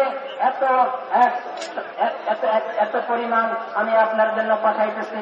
বলতেছেন যে পাঠানো হয়েছে, মদিনার মধ্যে আসছে, মদিনার মধ্যে সমস্ত ওটের খাওয়া দাওয়াগুলিকে, ওটের বহনকৃত খাওয়া দাওয়াগুলিকে বন্টন করে দেওয়া হয়েছে, কিন্তু অভাব যাইতেছে না, অভাব খতম হইতেছে না।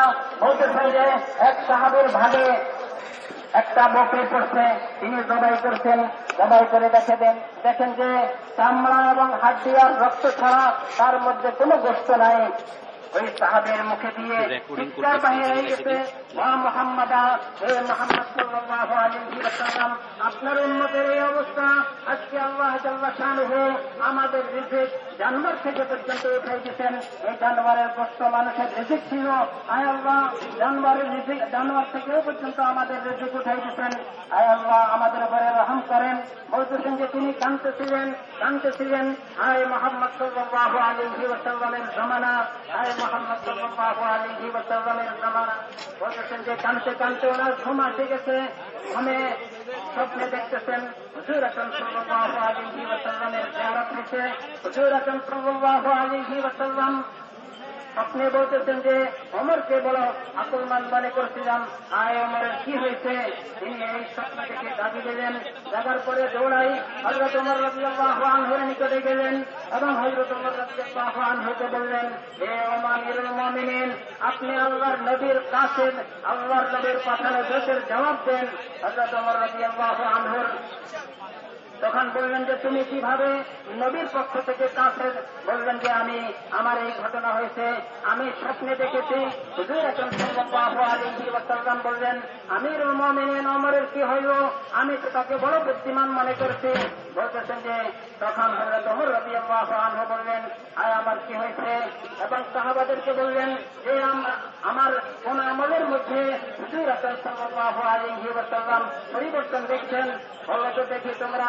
বলতেছেন যে সাহাবায়ে কেরাম রাদিয়াল্লাহু আনহুম আজমাইনের মধ্যে একজন সাহাবী দাঁড়াই বললেন, হুজুর আকরাম সাল্লাল্লাহু আলাইহি ওয়াসাল্লামের জামানায় তো যখনই কোনো অবস্থা সামনে আসতো আমরা মসজিদের আমলের দিকে যাইতাম, মসজিদে আমল করতাম, আল্লাহর নিকটে চাইতাম আল্লাহ জাল্লা শানুহু আমাদের আমলের দ্বারা আমাদের আল্লাহর দিকে ফেরার দ্বারা, মসজিদের দিকে ফেরার দ্বারা, মসজিদের আমলের দিকে ফেরার দ্বারা আমাদের সমস্যাকে সমাধান করতেন। হে ওমর, হে আমিরুল মুমিনিন, আপনি আল্লাহর নিকটে চাওয়ার চেয়ে আপনি গভর্নরের নিকটে চাইলেন, মিশরের গভর্নরের নিকটে চাইলেন। হযরত ওমর রাদিয়াল্লাহু আনহু তখন বড় মর্মাহত হয়ে গেলেন এবং সমস্ত সাহাবাদেরকে নিয়ে, মদিনাবাসীদেরকে নিয়ে, যার মধ্যে ছোট ছোট বাচ্চা পর্যন্ত ছিল, জীব জানোয়ার পর্যন্ত ছিল, সবাইকে নিয়ে ময়দানের দিকে রওনা দিলেন ইস্তিসকার নামাজ পড়ার জন্য।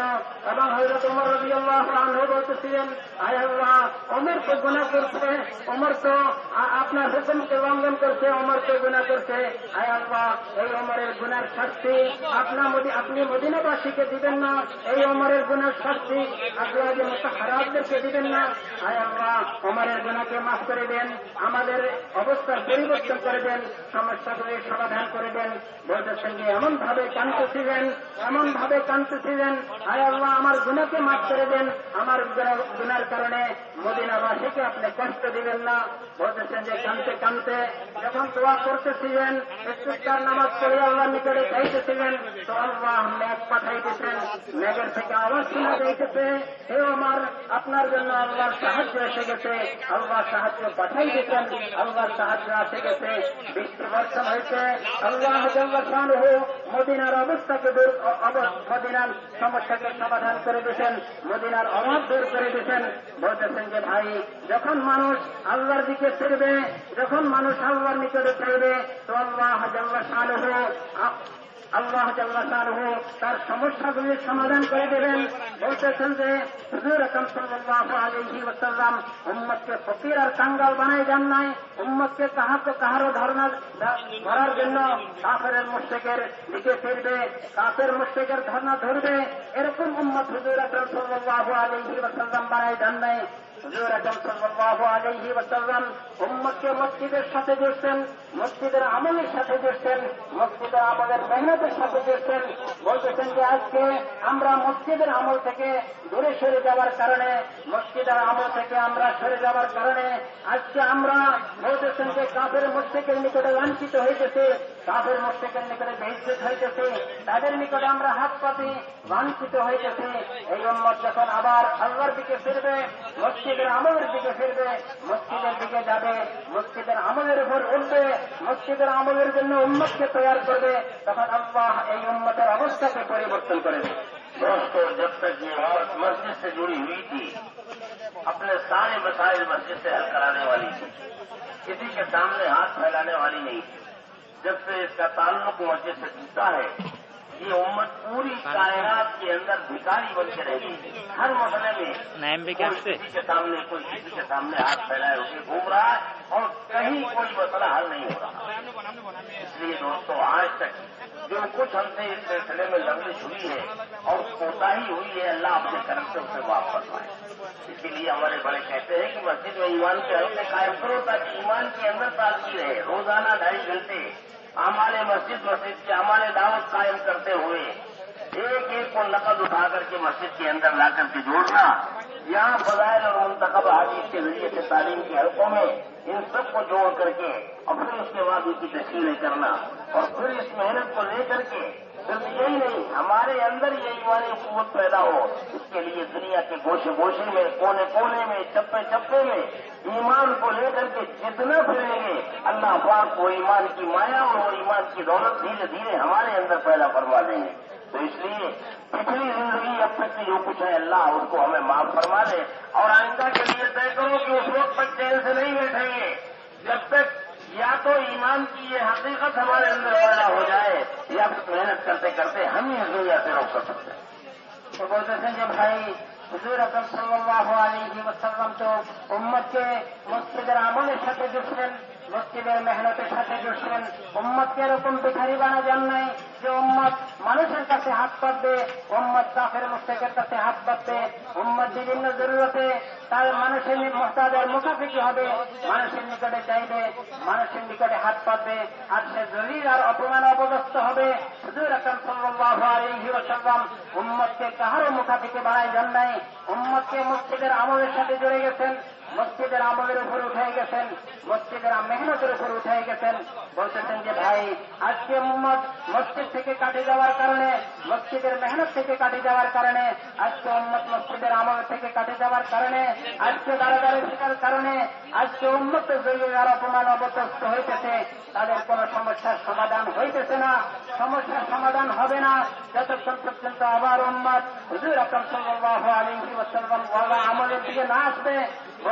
এই জন্যই আমাদের বুজুর্গরা আমাদেরকে বলতেছেন যে আমরা মসজিদের আমলের সাথে জুড়ে মসজিদকে আমলের দ্বারা আবাদ করে বলতেছেন যে এই জন্য বলা হইতেছে প্রতিদিন 2.5 ঘন্টা সময় দিয়ে মসজিদ আবাদের মেহনতের দ্বারা মসজিদের মধ্যে তালিমের হালকা কায়েম করে, মসজিদের মধ্যে ইমানের হালকা কায়েম করে, সেখানে ফজাইলের তালিম এবং মুনতাকাব আহাদিসের তালিম হয় এবং এক একজন উম্মতকে খুশামত করে, এক একজন ব্যক্তিকে খুশামত করে ওই হালকায় আনি এবং তাদেরকে ওই হালকা ইমানের হালকায় বসাই, যাতে তাদের ইমানও বাড়তে থাকে, আমাদের ইমানও বাড়তে থাকে। আমরা যখন তাদেরকে খুশামত করব, তাদেরকে মসজিদের হালকার মধ্যে আনবো এবং তাদেরকে মসজিদের হালকায় বসাইব, তাদেরকে তালিমের হালকায় বসাইব, ইমানের মজলিসে বসাইব, তখন তাদের ইমানও বাড়তে থাকবে, আমাদের ইমানও বাড়তে থাকবে। এজন্য আমাদের বড়রাই কথা বলেন, আমরা প্রতিদিন মসজিদের মধ্যে ইমানের হালকা কায়েম করে মসজিদের মসজিদকে আমলের দ্বারা আবাদ করে, মসজিদের মধ্যে তালিমের হালকা হয়, মসজিদের মধ্যে ইমানের হালকা হয়, আশেপাশে মেহনত করে এক একজন উম্মতকে, এক একজন মুসলমানকে খুশামত করে ওই আমলের মধ্যে উঠাই। বলতেছেন যে এই মেহনত করতে করতে আমাদের ইমান এত বাড়তে থাকে, এত বাড়তে থাকে। বলতেছেন যে ভাই, ইমান বাড়তে বাড়তে এবং তারাও যখন তালিমের হালকা বসে তাদের দিল তৈরি হয়, তাদেরকে তশকিল করে, তাদেরকে তৈরি করে এই উম্মতের জিম্মাদারি বুঝাই, তাদেরকে সময়ের জন্য তৈরি করি।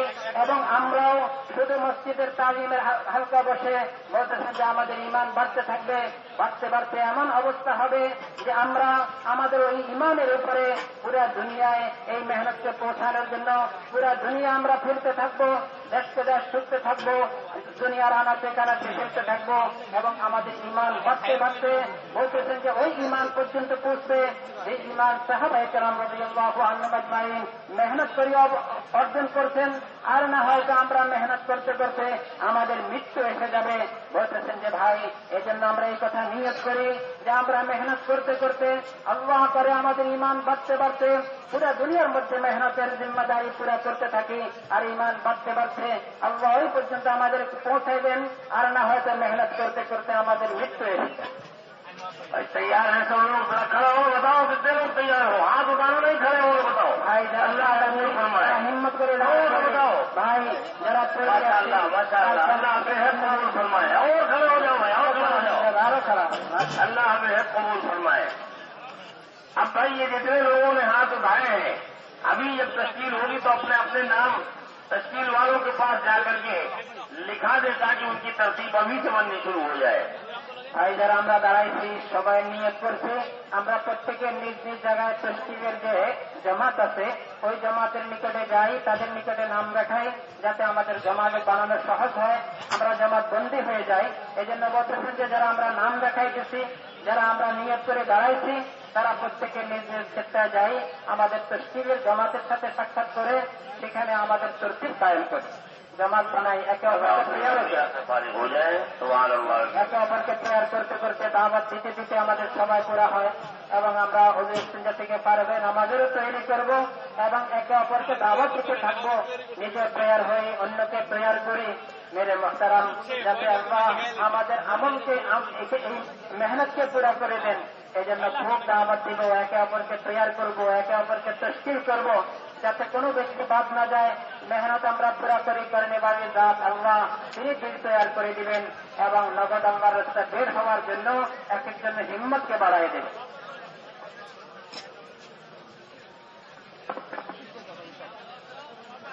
ভাই এখন নিজ নিজ জরুরত থেকে ফারেক হয়ে তসবিহকে পুরো করি এবং জোরের থেকে ফারেবে নামাজের জন্য তৈরি নেই ইনশাআল্লাহ। অক্টোমতে আজান হবে 6:04 ইনশাআল্লাহ। আসরের জামাত দাঁড়ায় যাবে। অক্টোমতে আজান হবে 6:04 ইনশাআল্লাহ। আসরের জামাত দাঁড়ায় যাবে।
কয়টা বাজে বাবা?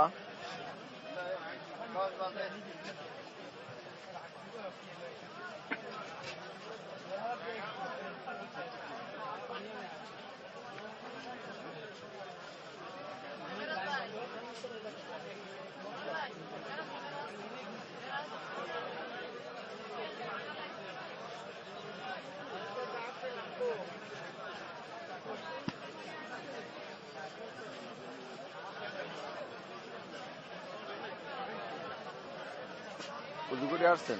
হ্যাঁ,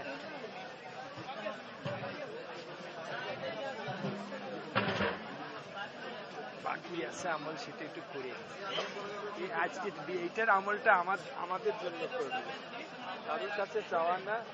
আল্লাহর দিক মোতাজ্জন হওয়া, অসুখ হয়েছে আল্লাহর কাছে সাহায্য চাওয়া, আল্লাহর দিককে মোতাজ্জন হয়ে অসুখ বিসুখ সব আল্লাহর থেকে হয়। আর সাহায্য আল্লাহর কাছে, কোনো মানুষ মুক্তি করা যাবে না, মানুষ মুক্তি করিও নাই, কাউকে বলিও নাই। শুধু অফিস করেছি যে আমার পেমেন্টটা একটু দিলে ভালো হয়, কে মধ্যে আমার এটা আমার অধিকার এখানে বলা। দোকান সেখানে কনসালটেন্সি করছি, তারা দেয় না তো, 1 মাস 2 মাস 3 মাস পরে কিন্তু ওইটা একটু টাইমলি দিলে। এবং জেনারেল রিপোর্ট যেটা, সেটা কালকে ফরেনারের সাথে বসে রিপোর্টগুলি 4 জন কনসালটেন্ট, আমি নিজেই সেটা প্রেজেন্ট করেছি, প্রেজেন্ট করে সব করে ডিসিশন হয়েছে। তারপরে বলছি 2টা কম্পাইল করো, রাত 11টা পর্যন্ত সেই 2টো কম্পাইল করে একটা করেছি, করে আজকে আবার রাত্রি আল্লাহ ব্যাক করে যায়, এটা আবার মেসেজ করে পাঠায়। কালকে সকালবেলা আবার ইসিজি, ইকো, আলট্রাসোনোগ্রাম এগুলি সিএনএস থেকে করায়, রাত্রে আবার স্কুলের কাছে। ভালো আছে? 500টা পান দিতে গেছে পানি। কেডা? এই মৌলানা এই হুজুর কই? মাহফিল এইখানে আসে না, খালি নাই, মানে চলতে এসে তো আসেও, এক ভালো মজমাই নিয়ে আছে। ওনার আমি অ্যাসিস্ট্যান্ট হব, আর কি বলতে আমি বললাম, আপনি আমার সাথে সাথে করে নিয়ে যান।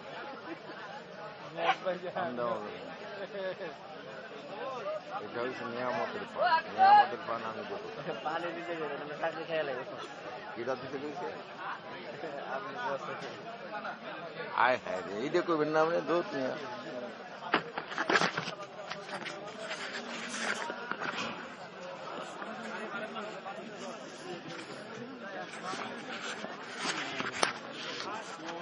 পান্না ফুরে যাবে না, বানাবো কেমনে? 5টা নেন, 5টার উপরে 5টা পান গোনেন। বানিয়ে নিয়ে দেওয়া যায়, দেখা লাগবে, এনে যা বানান লাগবে।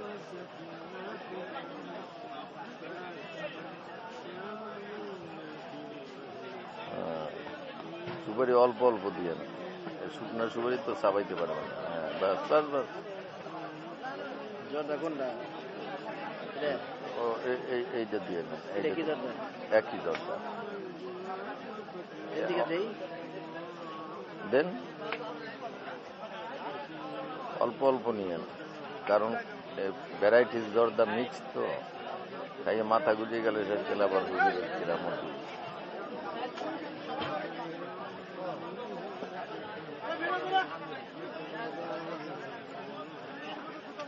ছোট অসুবিধা নাই।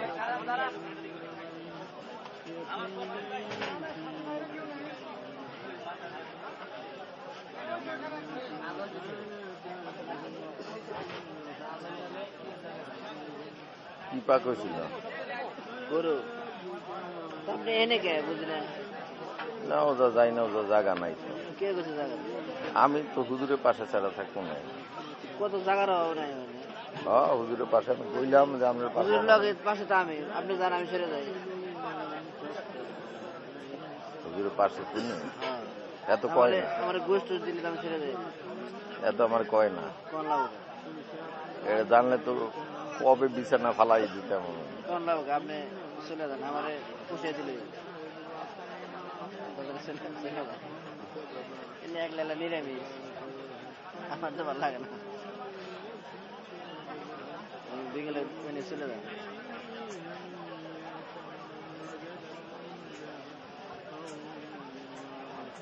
তুমি চলে যান, ভালো লাগে না।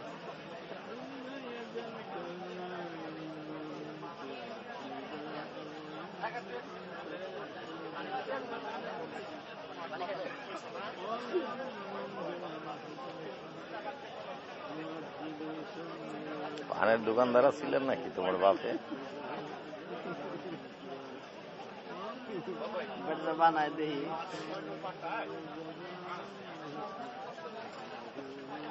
তো বিকেলে চলে আসেন। দেখি আমাকে ভালো লাগে না একলা একলা।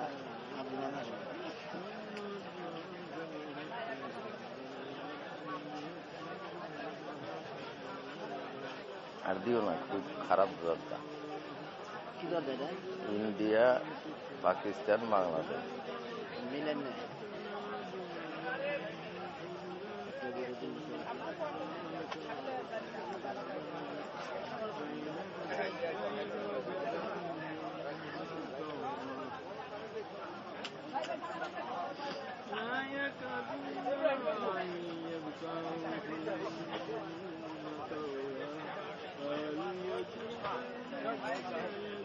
আমি মনে করছি যে লুকাই লুকাই খাইয়া কয়টা পান বাসাইয়ে বাসায় নিয়ে যাবো, যাই কমু যে বরকতি পান।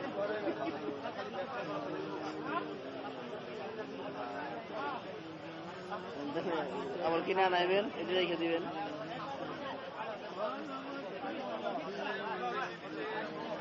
একটা আমার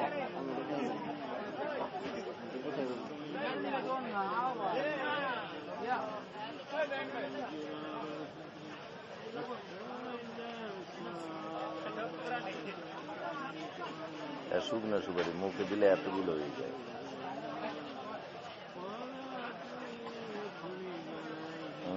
খাই দাও দেই জিনিসটা কেমন। বড় দানা আছে না, এই দাও দেই, বড় বড় একটা দানা খাও দেই, বড় পাতার মতো। হ্যাঁ হ্যাঁ হ্যাঁ,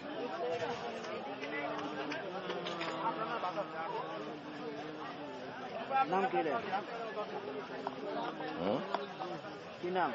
বিভিন্ন নাম, হাকিমপুরি, তারপর রতন, তারপর ইন্ডিয়ান, সব মিলে যায়। চুন,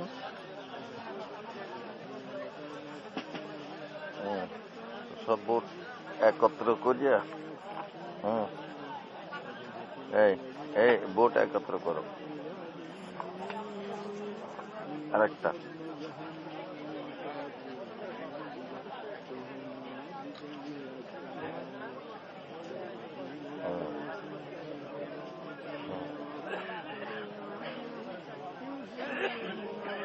গেলাম।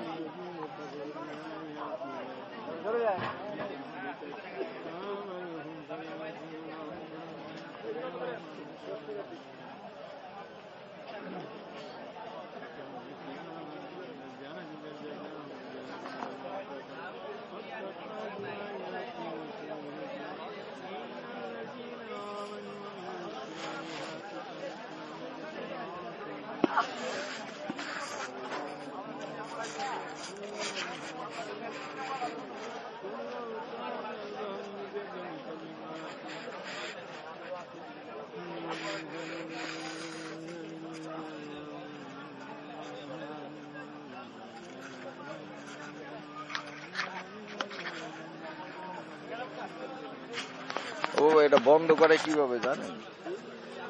এটা কার? ওই এক সাথী জানি না তো। এটা রেকর্ড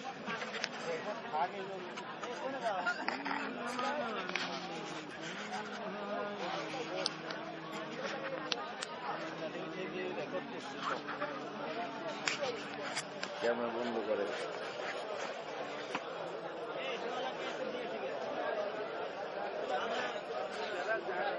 অন অফের কিছু লেখা নাই।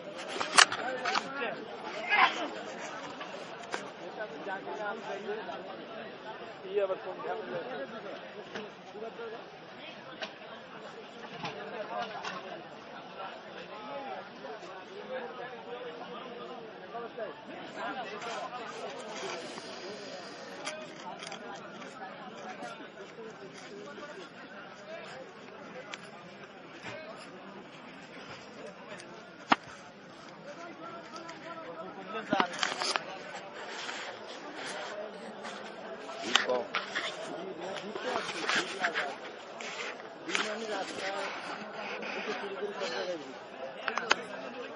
হলো অফ, লাল অফ হয় না, এই যে এটা বুঝছেন। আর এটা অন হতে পারে, দুটোর একটা হতে পারে। অফ করে দেন। কোনটা? এটা অফ না অন? আমি জানি না। হ্যাঁ সেটাই দরকার নাই, থাক। আরন মজুবের কাছে। হ্যাঁ ওই যে ওই যে এটা কে? সে নাম বলেন, আমি দেখাইনি। আর কোথায় কাজ? হ্যাঁ ছাত্র নাকি? না এটা of, red signal always of, বুঝছেন? তাই কি করবো? এদিকে ঠেলিয়ে দিব। রেডই থাক, শেষ হয়ে গেছে তো এখন রেডেই থাক।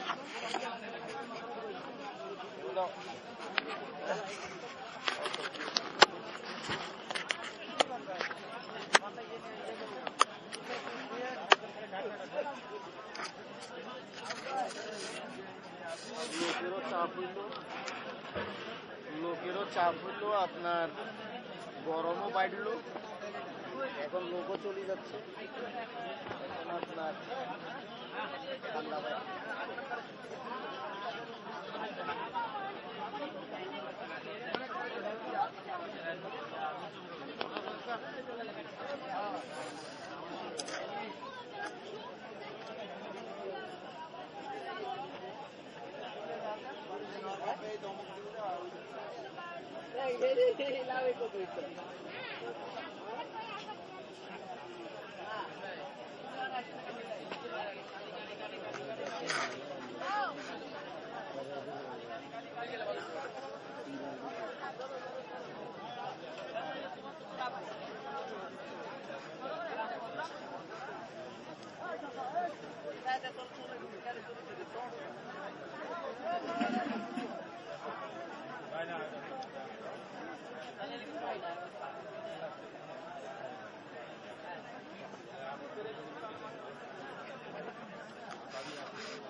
ভাই দোস্ত আর বুজুর্গ,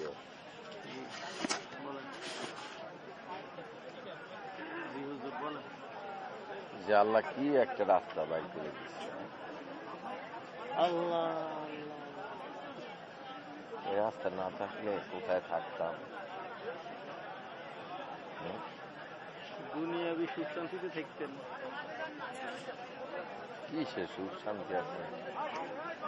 হোটেল শেরাটন, সুন্দরবন, তারপরে সোনারগাঁ, সুইমিং পুল।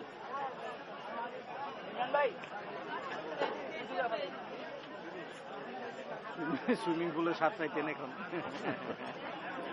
হ্যাঁ, আপনার মতো লোকেরা তো সুইমিং পুলে যায় বিকালে। আমার একবার নিয়ে গেছে এক লোক। তাহলে সব কথা তো রেকর্ড হয়ে গেছে, জানি না কি জরুরি কথা কইছেন। আমি বললাম যে থাকবো, বলা বলি করছি এটা কি আপনি অফ করা যাবে? আর ওইটা সেভ করা যাবে না?